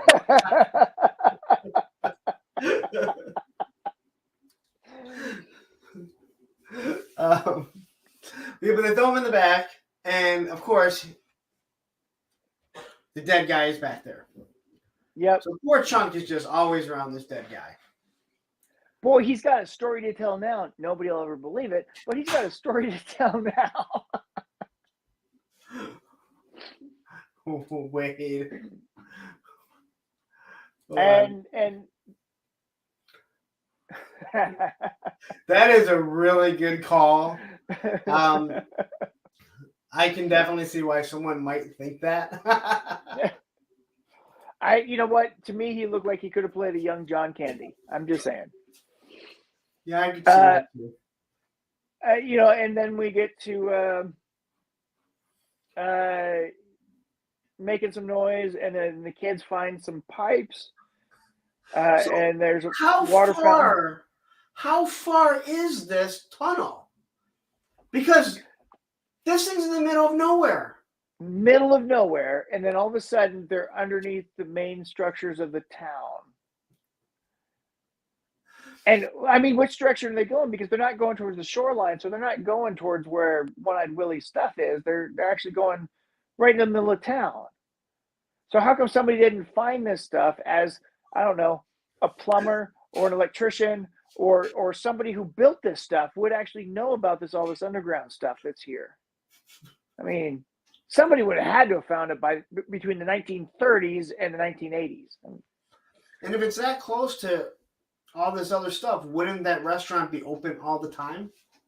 Exactly. It should have been, right? I mean, there's no reason for it to go out of business. It's not that far away. It's got a nice scenic view. These are things you just ignore. Suspension of disbelief. It's storytelling.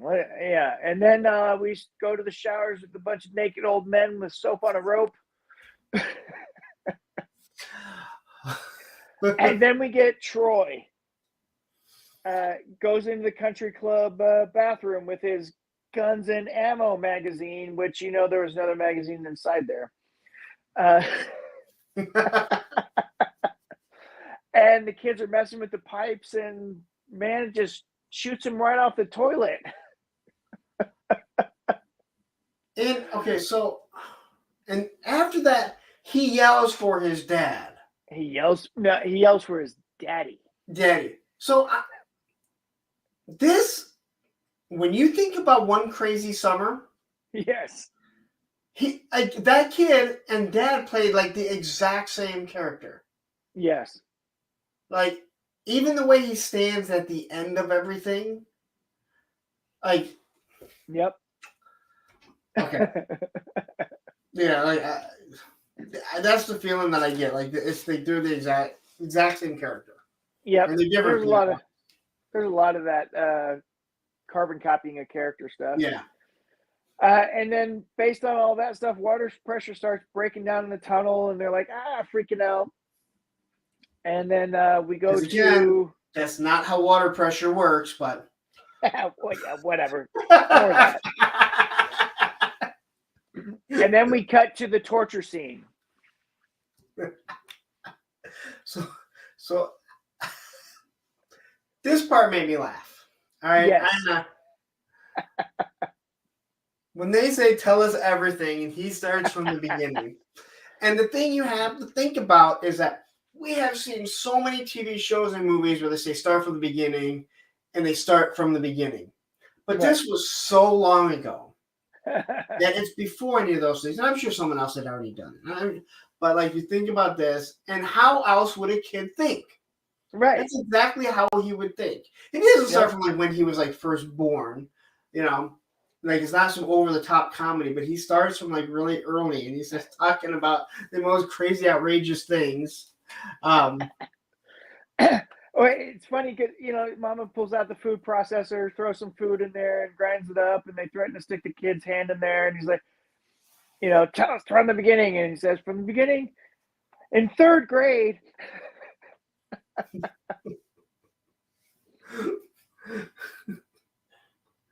All right. They talk about the toupee and the dog, and then we cut to the girls in the tunnel with Andy starting to melt down, and then they find a skeleton under a rock. Yes. So there's a dead dude crushed underneath a rock, and then they cut back to Chunk spilling his guts. So they intercut these two things going on at the same time to kind of tell each story, but advance things. Yep. And then it goes back to Mikey's trying to calm down Andy. So this is the first time that Mikey and Andy kind of have this little interaction going on, and he's just trying to get her to calm down. And then Brant's freaking out over the skeleton, and Dana's like, he's dead for sure. And he's Chester Cobblepot, and they're like, yeah, whatever. And then he starts reciting all the stuff that we learned before. So he's recalling stuff in that story about dying in 1935 or disappearing. And then he's like, Mouth, get the wallet. And then Mouth's freaking out. And so Mikey gets the wallet, pulls it out, finds the baseball card, the Lou Gehrig baseball card from 1930 something. And then they find out it is Chester Cobblepot. And then Mikey finds a bunch of candles, which all look like dynamite, but apparently only one of them was dynamite. But what the hell? I mean, you guys have seen Bugs Bunny, right? You should know what dynamite looks like. And then Data takes it all, and he starts going to set booby traps. That's what I said, booby traps. The baseball card that he found may have been worth almost as much as those riches if it was in perfect shape. Well, if it was in perfect shape, but it wasn't in perfect shape. It was kind of messed up. But even in its messed up state, it probably still would have been worth something.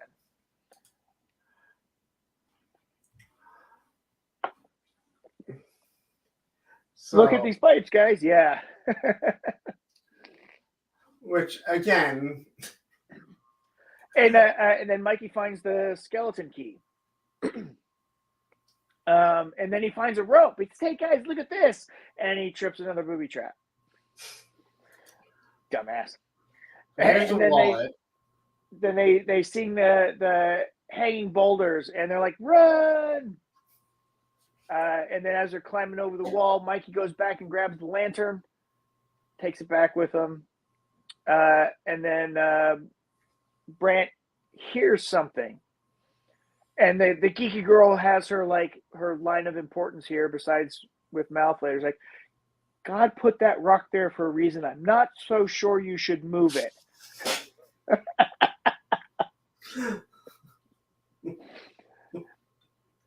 And so he continues to move the boulder.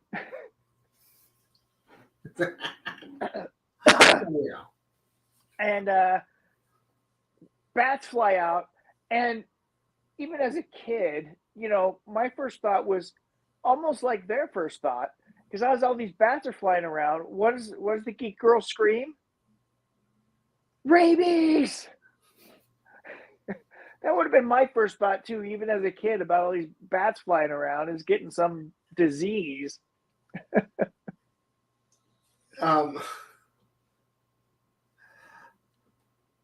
Sorry, I'm not. Go on. I gotta figure out the geek girl's name because it's driving me nuts now. For the life of me, I can't remember it. I've watched this movie so many times, I can never remember her name. I was taking notes. I thought I wrote it down at one point, but I didn't, and so I, for the life of me, cannot remember her name. Steph. Okay. I don't even remember hearing the name said. I don't remember if it was ever said. I don't know.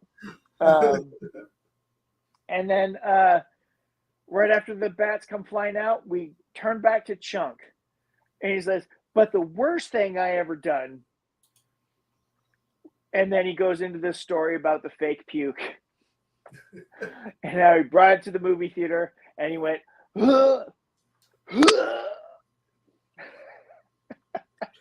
and dumped it off, and then everybody started puking.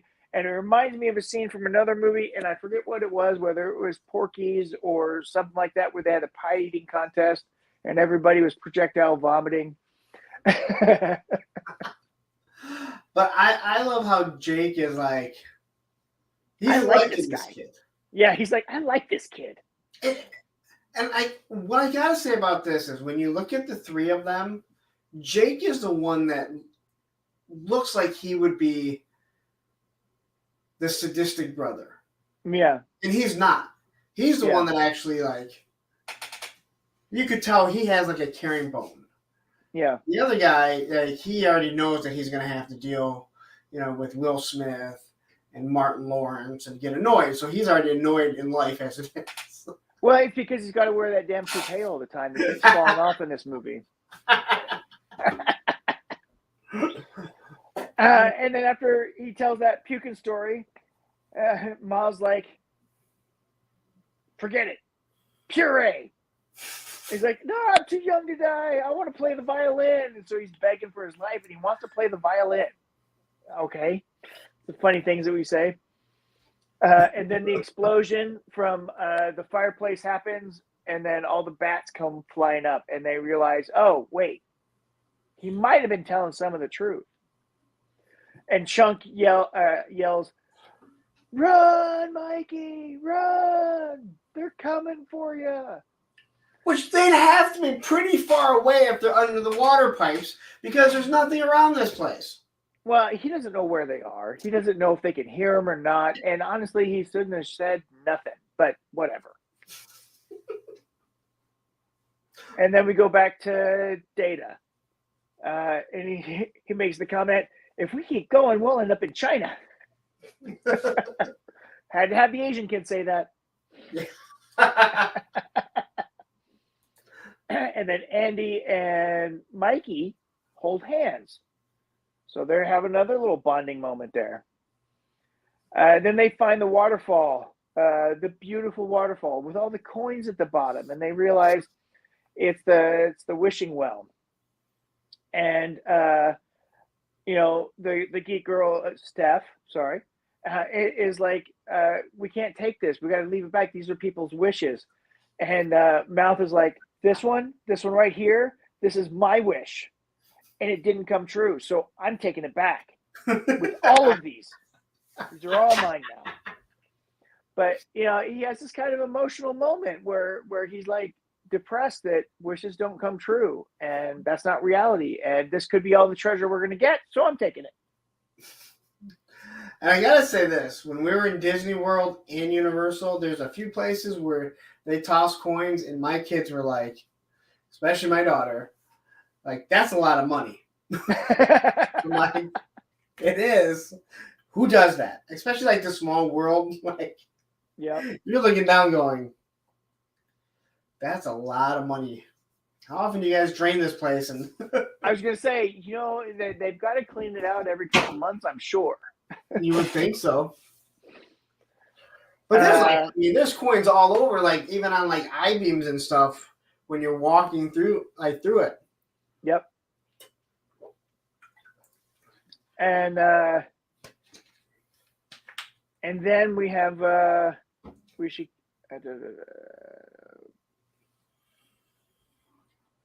then we have Troy up there bragging about what's going on with Andy. How are you gotten with Andy? You gotta love the lies. Well, you know what? I mean, he technically doesn't lie because he's like, I haven't made it with her yet.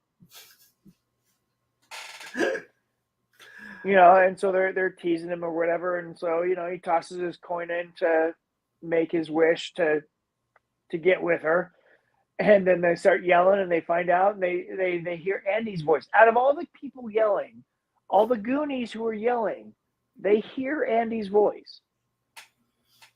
I don't know how you could. I don't know how you could pick that out. And then they're like, just throw down the bucket. But we go back to Chunk and Sloth. Chunk comes in and gets sit next down to Sloth, and Sloth is watching some Errol Flynn movies as he's fighting off pirates. And then Chunk is like, this is the best part. He's like, hi, sir. My name is Lawrence.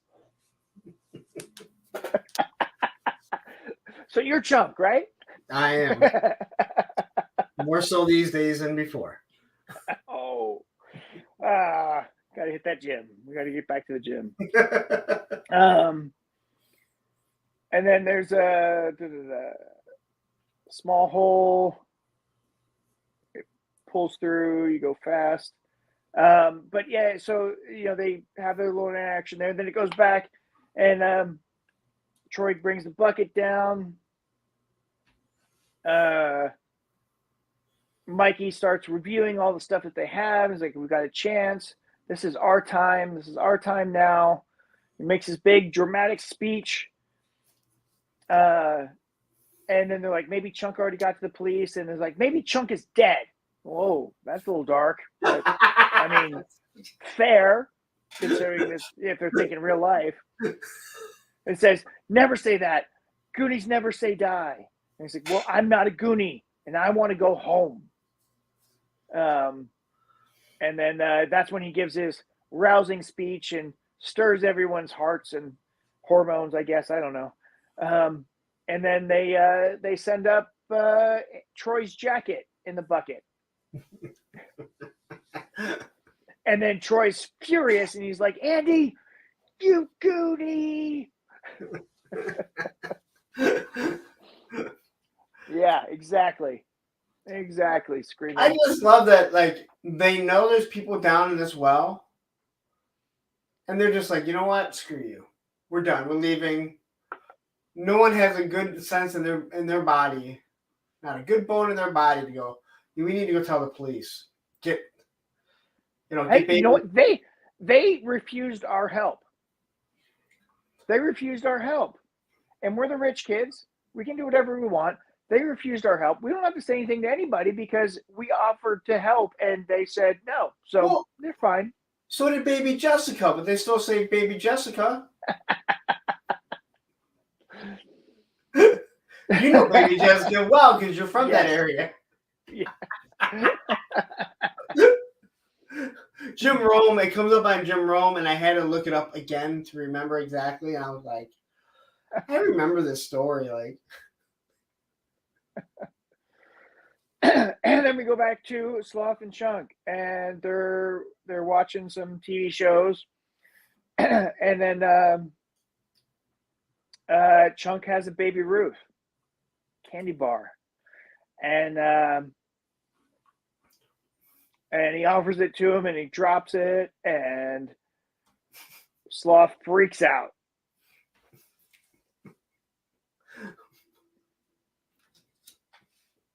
Baby Ruth? I'd be mad if someone tried to feed me a Baby Ruth. Right? Like, that would make me break the chains if you tried feeding me the Baby Ruth.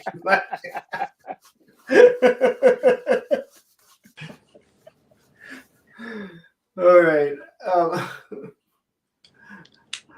So Sloth ends up breaking away from everything just to get the Baby Ruth. And then we get sorry about that. We see that the Fratellis are falling, and they step on all the little snap pops that Data had left for one of the booby traps. Then we go back to this scene here with Chunk, who ends up breaking his chains, getting the candy bar, and kissing Chunk. It's weird. It's just weird. It's the 80s. And then we go back into the tunnels, and Mouth starts reading the map about the copper bones and triple stones. And then Brett tries to lean against one of the girls' chests. Oh, no, it's the geek girl. It's Steph. I want the other one. He switches his head to the other girl's breast. Mikey puts the key into the slot and sets off a booby trap. Data falls down a hole, but he's saved by his slinky. Yes, I got yeah. That I think I tried blocking that part out of my mind. He was about to land on bungee sticks. Punji sticks. I'm sorry, you're right. Punji sticks. Which, Yeah. if anyone saw the John Wayne movie Green Berets, you know what those do to people. Yep. It happens right at the end. Yep. There was a reason why the Vietnamese used them. They were very effective. Very much so. And then we get Chunk calls the police. He gets to a phone, and the sheriff recognizes Lawrence right away.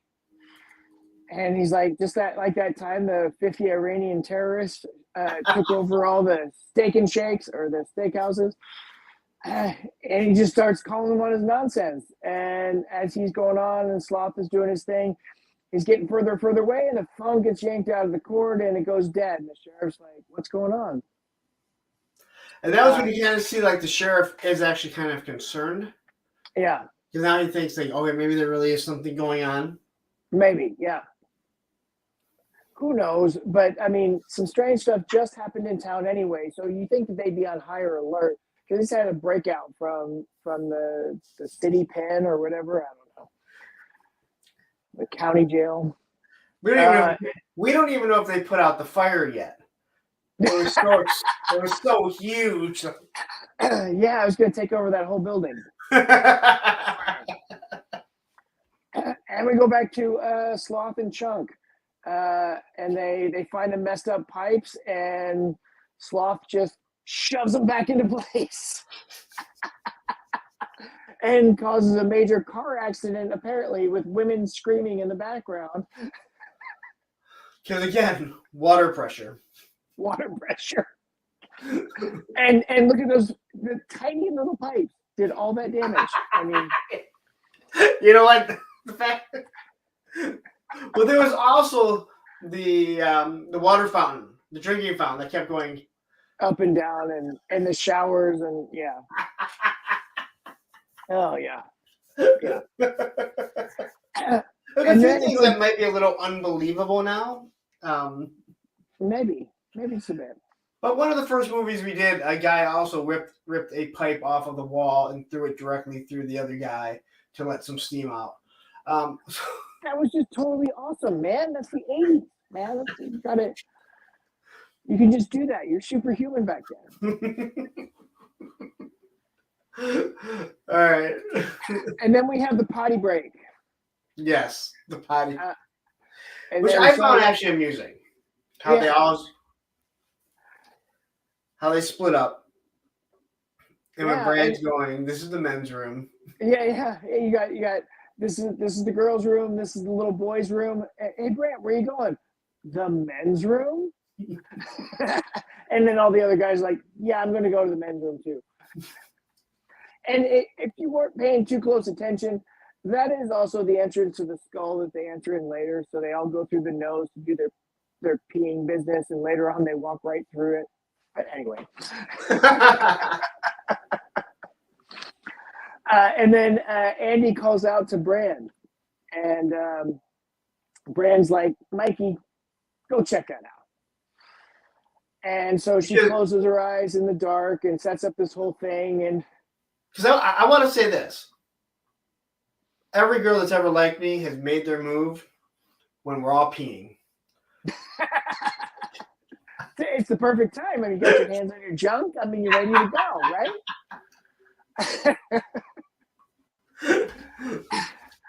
And so Andy, calls him over and brings him in and kisses him, and she really seemed to like it. And her staff is just laughing her butt off at the whole thing because she saw it all. I love that Steph watched it happen, knew it happened, and never said a damn word about it. Never said a thing about it. Because she is so pissed off that she's stuck in this predicament. Yeah, oh yeah. She is so pissed off that she's in this predicament. Yep. And then and she says, try kissing him with your eyes open next time. It's a whole different experience. And she's like, I think Bran was standing in a hole or something. Be careful. There might be a hole down there.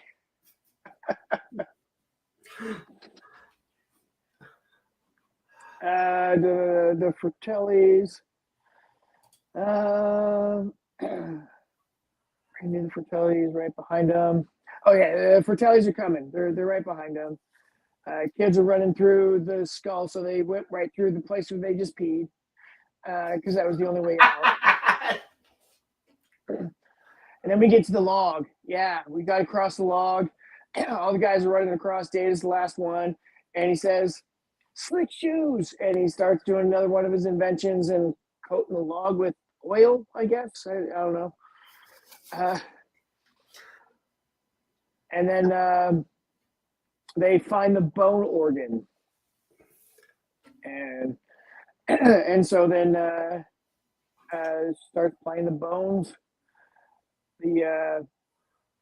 The brothers both rack themselves on the log as they slip on the oil that Data left behind. Well, the first one does, and then the other second one goes to help him. Yeah. I'm sorry, Matthew. If you fall like that, I'm just gonna say, hey, why don't you just come back? We'll figure out another one. Right. Clearly, I'm not gonna be able to get over there any better than you. How? Yeah, and how are you going to help me if I'm in that predicament and I'm on there? How exactly are you going to come over to help me? Right? Because if you try to lift me up, we're both fucked. Right? I mean, it's just not going to work out. And I gotta say, how uncomfortable have these shoes been for him to wear the whole time?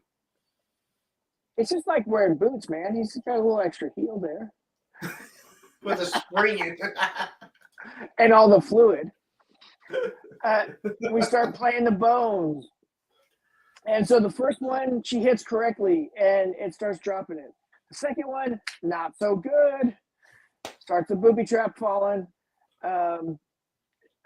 Data's like, hey, these guys are really pissed off. Yeah, because you just racked them both, and they're still following you. The third set of keys, bam, wrong again. Yeah, and Mikey's like, because the note was supposed to be oh no, never mind. Mikey's like, I believe in you. You can do this. The fourth one she hits, it's a success. Good. The Fratellis are almost there. And then she goes for the fifth one, and boom, it fails again. And she's like, A sharp or B flat? I didn't know. And he says, well, if you're wrong, we'll all be flat. Because they had to get the puns in there. And try number 6 was a success. And they go running across the bridge. The bad guys are coming. Andy goes back and she grabs the map. She's the only person who thought to grab the frickin' map as they're running through. And then we get our water slide.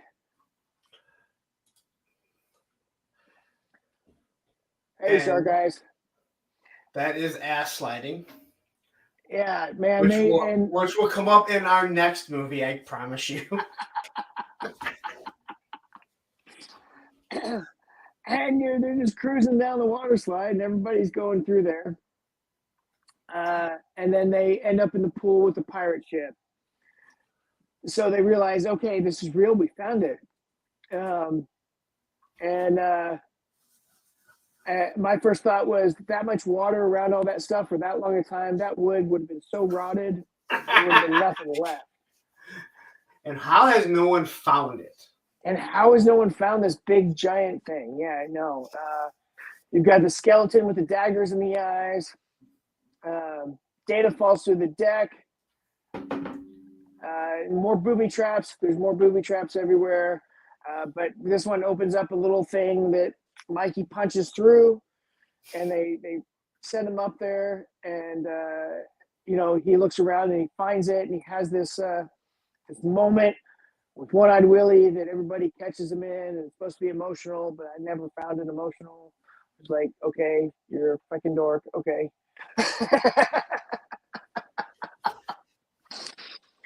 But as everybody's scooping up the treasure, somebody puts their hand on the scales, which that should have fucked up the booby trap anyway. But he's like, no, leave that for One Eyed Willie. That's his share. Take anything else. And so they start loading up their pockets and everything.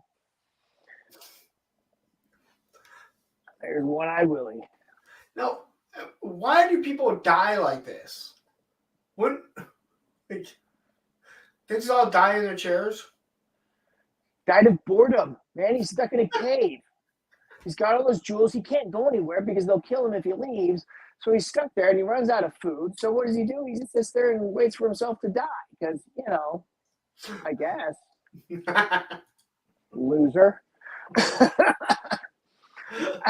And then the Fratellis get there. Data wants to fight him, and everybody else is like, hey, hold on. And Data whips out his gadgets, and they fail miserably. He punches himself in the face. He puts that amazing suction cup on the handgun and somehow pulls himself to the handgun. I guess they don't really understand physics in this movie again, but whatever. And then Mama starts making people walk the plank. And so Andy goes first. Now, I have a question. If anyone knows, Andy was over 18 in this, right? Please tell me she was over 18 in this. Oh, I don't know. When was the movie made? I figure she must be close to, right? Like, you gotta be over 18. Hey, man, Hollywood's weird. You gotta know that. Well, that explains the little boys in it. She was born in 1967. So, and this movie was, 85?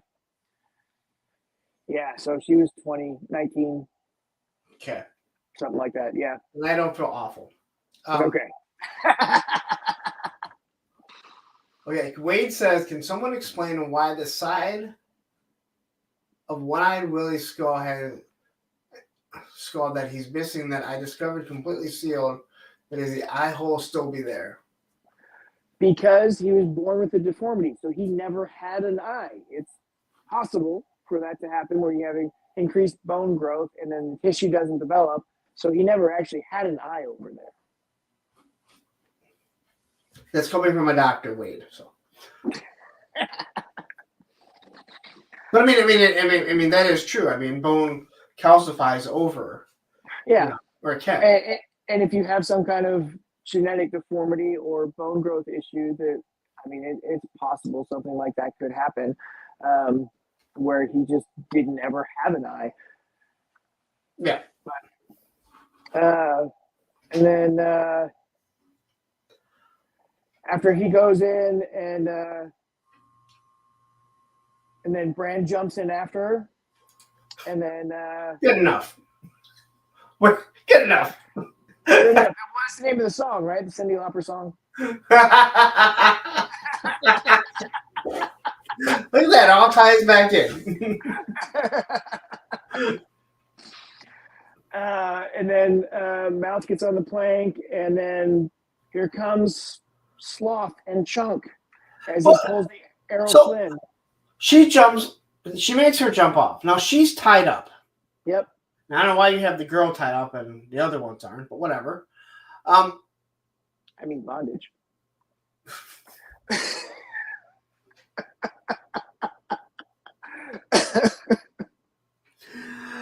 There's not even Kim Cattrall.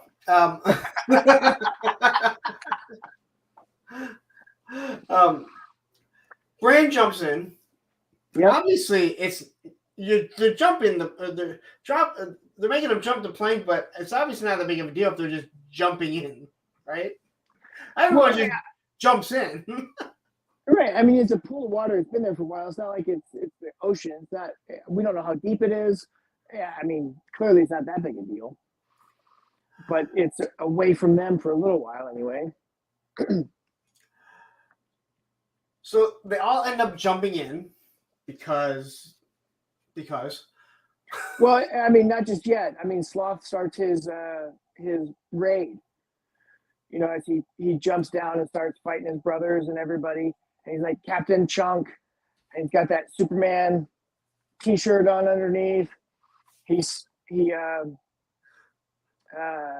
Pirate the hat. brothers try to trick him, and that's when he rips off and shows the Superman T-shirt and the John Williams key that they put in the Superman music. Yes. Awesome. That I definitely noticed, and that type of stuff I like because that's actually really cool. Yeah, But and then they try and jump rope with him. yep, they try to trick him, and he's like not having any of it. Bam, knocking his brothers down. Brandon and Eddie kiss, and he's like, it's different. We got braces. Oh, that's when they figure it out. Shh, don't say anything. It's okay. Forget about it. Just ignore that Mikey did that. And then that's when Sloth yells his famous line, "Hey, you guys!" And then Mama stops him and gets her son to cow down, and they give a big hug, and you see Mama's not really hugging, but she's doing it just to get close to him. But this is where it shows that he has a big heart. Yes. He does love his mom. Yes. Until he hears "Rockabye Baby." and the falling, and it's like falling. I only dropped you once, maybe twice. And Chunk throws Mama in the pool. Yeah, so throw Mama from the boat. Yep. Sloth jumps in. Of course. Mama climbs back up. Which I know, like, for an old woman, she's pretty spry. Yeah, darn right. Like Chunk, at first Chunk couldn't make it down the hole, right? Yeah. But Mama goes down, and then Chunk makes it down, along with this big old football player. Yeah. But Mama just swims over and climbs out. She climbs right back looking like a boss. Like she was gonna go jump again. Like. Yep. The brothers are fighting. Mama's trying to get the treasure. The kids are leaving. And then Mama trips the booby trap. Not yet, Charlie. We're going to talk about that at the end. Yeah, she takes Willie's share and it trips the last booby trap. And then that's when they find out that they can't get out. They're blocked, but the last candle was a stick of dynamite. Okay, let's try that. That's not a candle, that's dynamite. She was only 42 back then. Oh, wow. Man. Like, again, that's as bad as the Martin, what I post on in the Facebook group about Steve Martin. Yep. Like being 72, and I thought he was 72 and 89. Like, I gotta do something a little unprofessional. I gotta take a little pause for just a second. You want to read some chat? Catch sure. Up with some people. I'll be right back. All right. So we're gonna talk about that in a little bit. I didn't know this, obviously, but I had to catch up because I didn't have the slides done, and I Googled end of Goonies because I didn't want to throw it back in there. And I saw that part. And then when I watched it, I heard him mention the octopus. And I realized, oh, okay. So I come on here this before we start. And Matthew, because I was actually a little late to get on here, Matthew has them all like queued up. So I didn't realize it till after.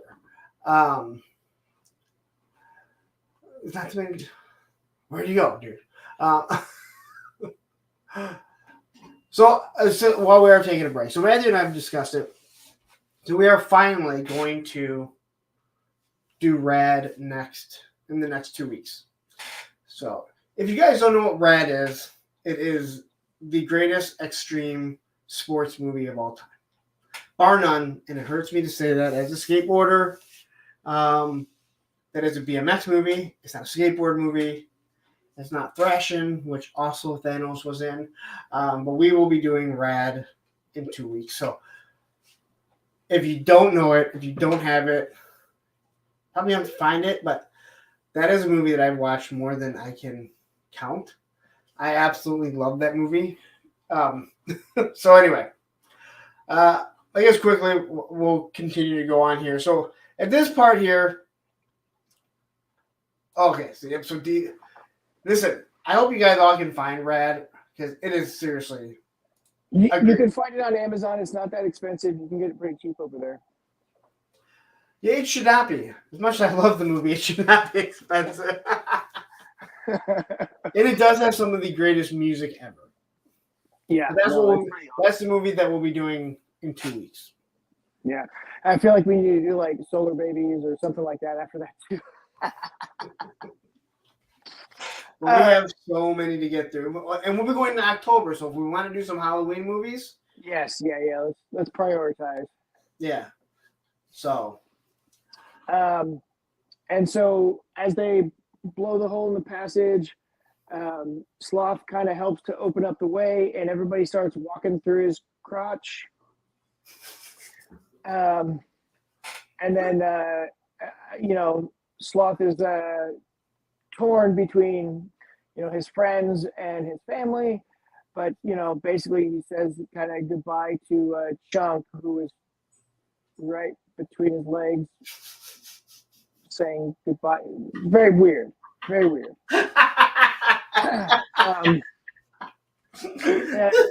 But he ends up dropping the rock to go help his mama and his brothers. The ship sets sail and opens up the big, I guess, the whole entire cliff face just crumbled and let the ship out. And the ship just starts moving. Yeah, because the rocks falling into the water wouldn't have been more obstruction to the ship moving. Okay. Physics. Okay, physics don't matter. Okay, got it. You're a doctor, not a physicist.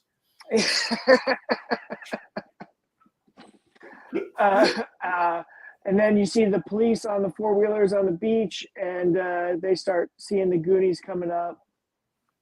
Now, these kids have not been gone that long.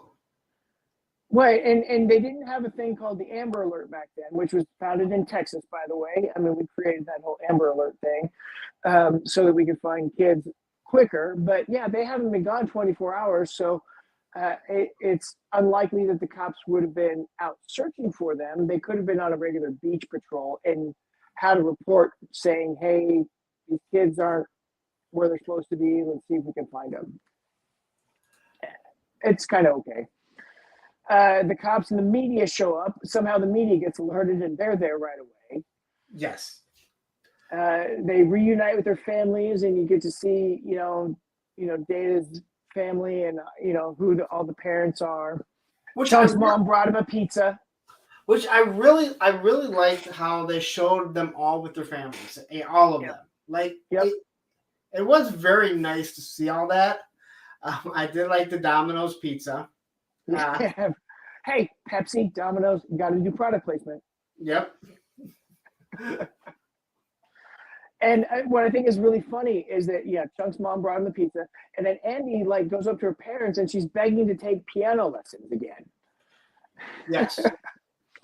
It's a life skill. It's worth something. And you meet Data's dad, who's also got inventions that don't work. And then Andy tells her parents, mentions something about Data, about his inventions or something.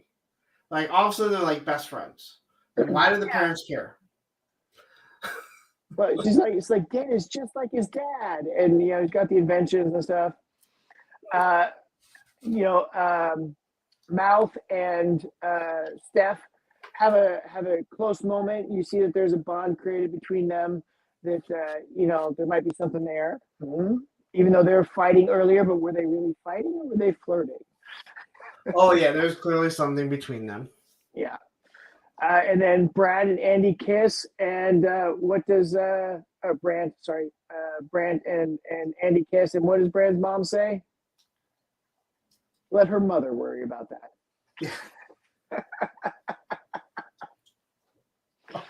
Yikes. Then the cops see the Fratellis coming up, and they start pulling their guns and getting ready to go out there. And the kids are like, no, no, no, no, no, no. And they jump in front of Chunk, or Sloth, and then Chunk tells Sloth that he's coming home with him and that they love each other, and that's weird. Because my kids told me that some crazy guy that's a full adult that is all messed up is just going to live with me. I'm going to be like, sure. No. Yeah, no. No. There are special places for people like that they can get the help that they need. You want to go visit? Maybe. But yeah, not at our house. Our house is not the place. Not to mention, and then they're about to have no place to live. Right. Yeah, exactly. Where are you going to go? Then, for whatever reason, the housekeeper is going through all the kids' belongings, digging out of their pockets. Why is the housekeeper there? Why is she going through their stuff? All right. Fair enough. But she finds the marble bag with jewels and starts yelling and screaming in Spanish, and Mouth is like, no pen, no sign, what? No, stop. Okay, so yeah. So that was the other thing. They just show up here. They're like, you know what? This is where we're going to make them sign right here. We are so concerned about this. We don't care that your kids may have been dead, but we need you to sign over your deed right here. It's 80s corporate greed, man. Don't you know? 80s corporate greed is the ultimate evil. Come on, man. And Troy is sitting there with his dad. Yeah. And this is the point where we realize, oh, this is Troy's dad. Yes. The jerk who's taking everybody's property. And you know, Mikey and Brant's dad is like, we're the wealthiest people in town because we have you kids. He's like, no, we're the wealthiest people in town because we actually have money.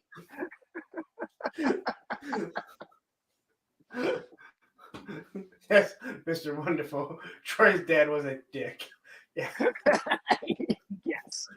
I mean, we well established that. First off, he's like, he's basically pushing around little kids at the house. Yeah, I mean, come on, talking about teenagers getting their Pampers. I mean, he was clearly antagonizing the children. With his fisherman's cap on. Dopey ass hat. Wearing that trench coat like he's a flasher or something. Well, I'm trying to think of anyone I've ever met named Troy that isn't an asshole. Well, I got a story about that. One of my sister's boyfriend's name was Troy, and he lived down the street, and he drove a Jeep and a Z car. So he had both of those things, and that was one of my sister's boyfriends for a while, who to this day, my sister got off Facebook because he was trying to reconnect with her, and she's like, no, it's 30 years later. No. And so he bugs me on Facebook every now and then, sends me a message, hope you're doing well, da-da-da-da. I've never responded to one of them. I haven't blocked him per se, but I'm like, dude, I don't want to talk to you. Got no reason to talk to you. Troy. Like Troy Aikman. You know Tony, Troy Aikman. Tony, yeah. The Troy guy that Aikman. had to quit football because he got hit in the head too many times. He is a better quarterback than Tony Romo and a better announcer. Yes. Much better at both. Yeah. Because Tony Romo wasn't good at either. So she tells him because she sees marbles. It's basically what they were, marbles. No, they weren't. They were clearly Dungeons and Dragons dice. Oh.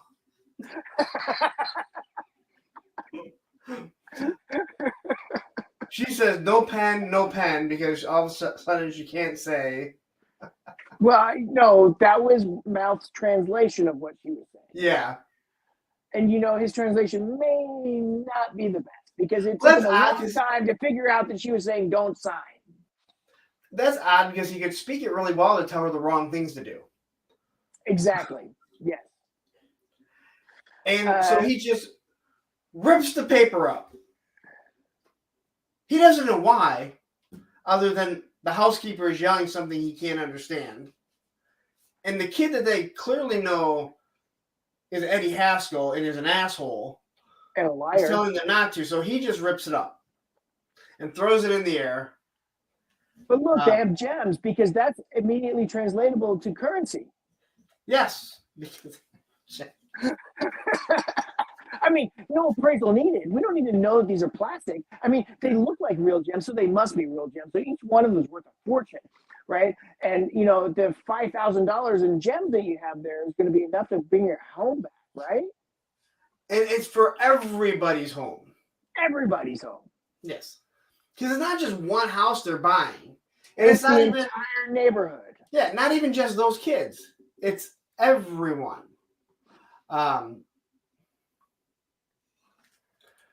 Yes, he is.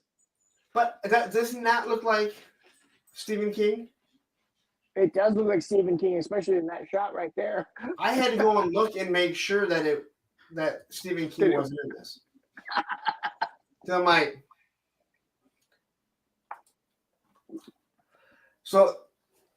then we get to see another toupee failure there. And this is where Chunk picks up the cop. Yeah. Now, I'm sorry. I don't care what year it is. If you pick up a cop like that, you're probably going to get arrested. If not shot, yes. I mean, that is the definition of assault on a police officer. I'm just saying. I'm not going to say the racial joke that's there, but he is white, so maybe that's the reason why. Oh, ouch.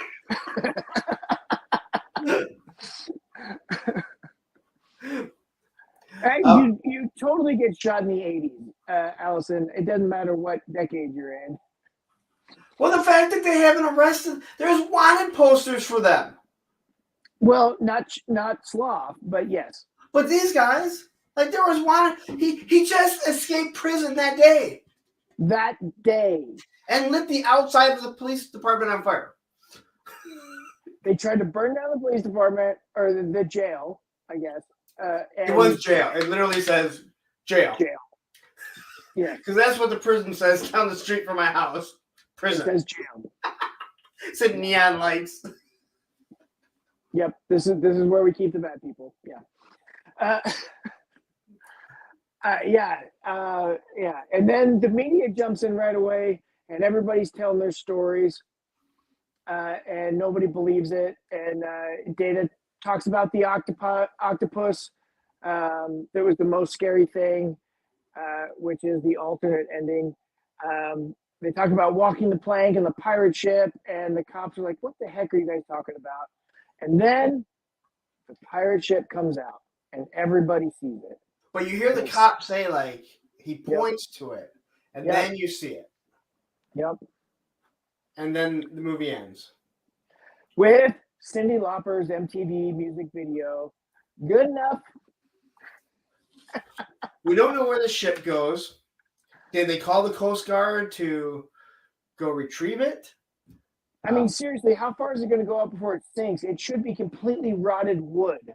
It has been there since the 1600s. So, and how heavy is it with all the gold? Years old. How heavy is it with all the gold? Well, I mean, it doesn't really matter because that wood is so rotted, it would have just disintegrated by the time it hit the ocean. And if a wave touched it, the whole thing would have collapsed worse than balsa wood. And all that gold would have been all over that cave or that entrance of right there on the ocean. It wouldn't have gone out to sea because it wouldn't have gone anywhere. You wanted to do this movie, and now you're breaking. I love this movie. This movie is so much fun. It's adventure. It's excitement. You just have to take for the fact that it's a kid's movie. And it's not meant to make you think about it, because if you think about it, it's pretty dumb. And that's why seeing it as an adult, like you did, don't have the same feeling that some of us did that we saw it when we were kids, because it's just imagination. It's so much fun to just suspend disbelief. And there was not a moment that took you out of that suspense of disbelief, in my opinion, because it carried through the whole movie. And I thought it was just wonderfully told. And I thought it was a great story. No, again, it's not a movie that I'm going to put on and watch. But I Yeah. think it's because I didn't watch it as a kid. Yes. But it's not a bad movie. And like, again, I think sitting here and going over it, there's a lot more that I see and I think about more. I'm like, you know what? Yeah, like the storytelling I thought was really good. Just like Yeah. like we talked the first 25 minutes, you have established who all the characters are, other than the girls who we meet right away. Yeah. You know, and we didn't have to have a huge story arc for every single character. Just Right. enough to explain who each of them are. They're all just a bunch of friends. But the octopus is something that we had while you were gone, we were quickly discussing. And as someone that obviously has never watched the movie, I said like today I had to finish up some stuff with it. I didn't want to put the DVD on because then I have to skip, so I just Googled, end of Goonies, and the octopus came out. I don't remember an octopus. That wasn't in there because there wasn't anything mythical. Right. And then I saw alternate ending. And then when I watched the end of it, the last like 15 minutes, I heard Data mention the octopus. And I remember him saying it, and I remember just thinking, oh, he's just telling stories and telling all these. But it's like, no, that was actually cut out of the movie. Which unfortunately, I think you probably should have just kind of recut that. But they're kids, so maybe they couldn't continue to get them to redo it all the time. Yeah, it might have been hard to redo that after the fact. And here Allison shows up and tells us that she knows the name of stuff. You would have been real helpful, I don't know, like an hour ago when I had to look it up on IMDb because that was the one name we didn't know.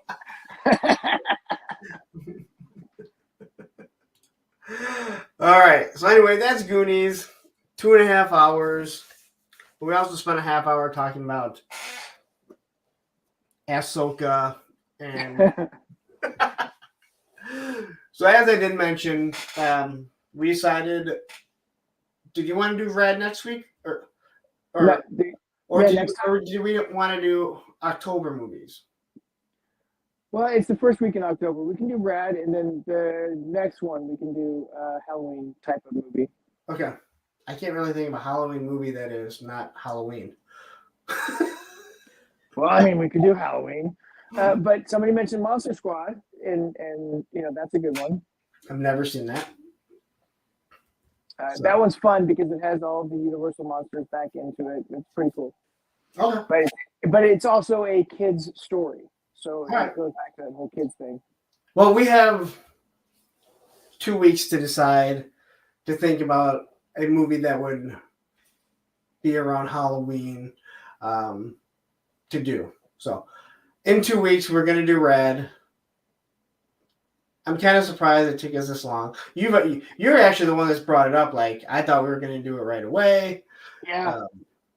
I think it's one of those movies that not a lot of people have. I think people have seen it, but they don't own it. And some people are going to have a hard time finding it. But I think a lot of people probably don't know even what the movie is. Well, I'll tell you this. I have gone places when I was in Disney. I had 2 people see my shirt and say something to me. I've gone to numerous places wearing my rad hat, my rad shirt. We were sitting down for lunch one day. Guy walks by and he looks and sees the rad hat and says, "Is that the movie?" And I was like, "Yeah." I've had so many people mention to me when they see the shirt or the hat that I'm wearing. My son had one too, or has one. So more people know that movie than I thought would actually know that movie. Nice. If I wore Gleam in the Cube, no one would think anything yet. But they see that rad, and they know that rad. Yeah. So. That's awesome. All right, well, we'll give you guys 2.5 hours. Hey, man, we almost made the 3. That's awesome. So glad I don't have to work tomorrow.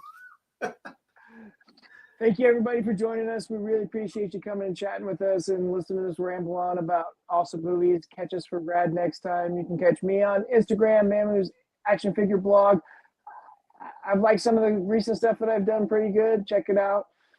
Lawrence's Punk with Toys is on Monday night for Toy Ramblings. And what else is there? Is there something going on tomorrow? We possibly might be doing a live stream to go over PowerCon. So PulseCon. PulseCon. Yeah, PowerCon was PulseCon. You know what? I'm not going to. There's a good chance we're going to do a live stream later on. We'll let you guys know sometime tomorrow. Take care, guys. Have a good night.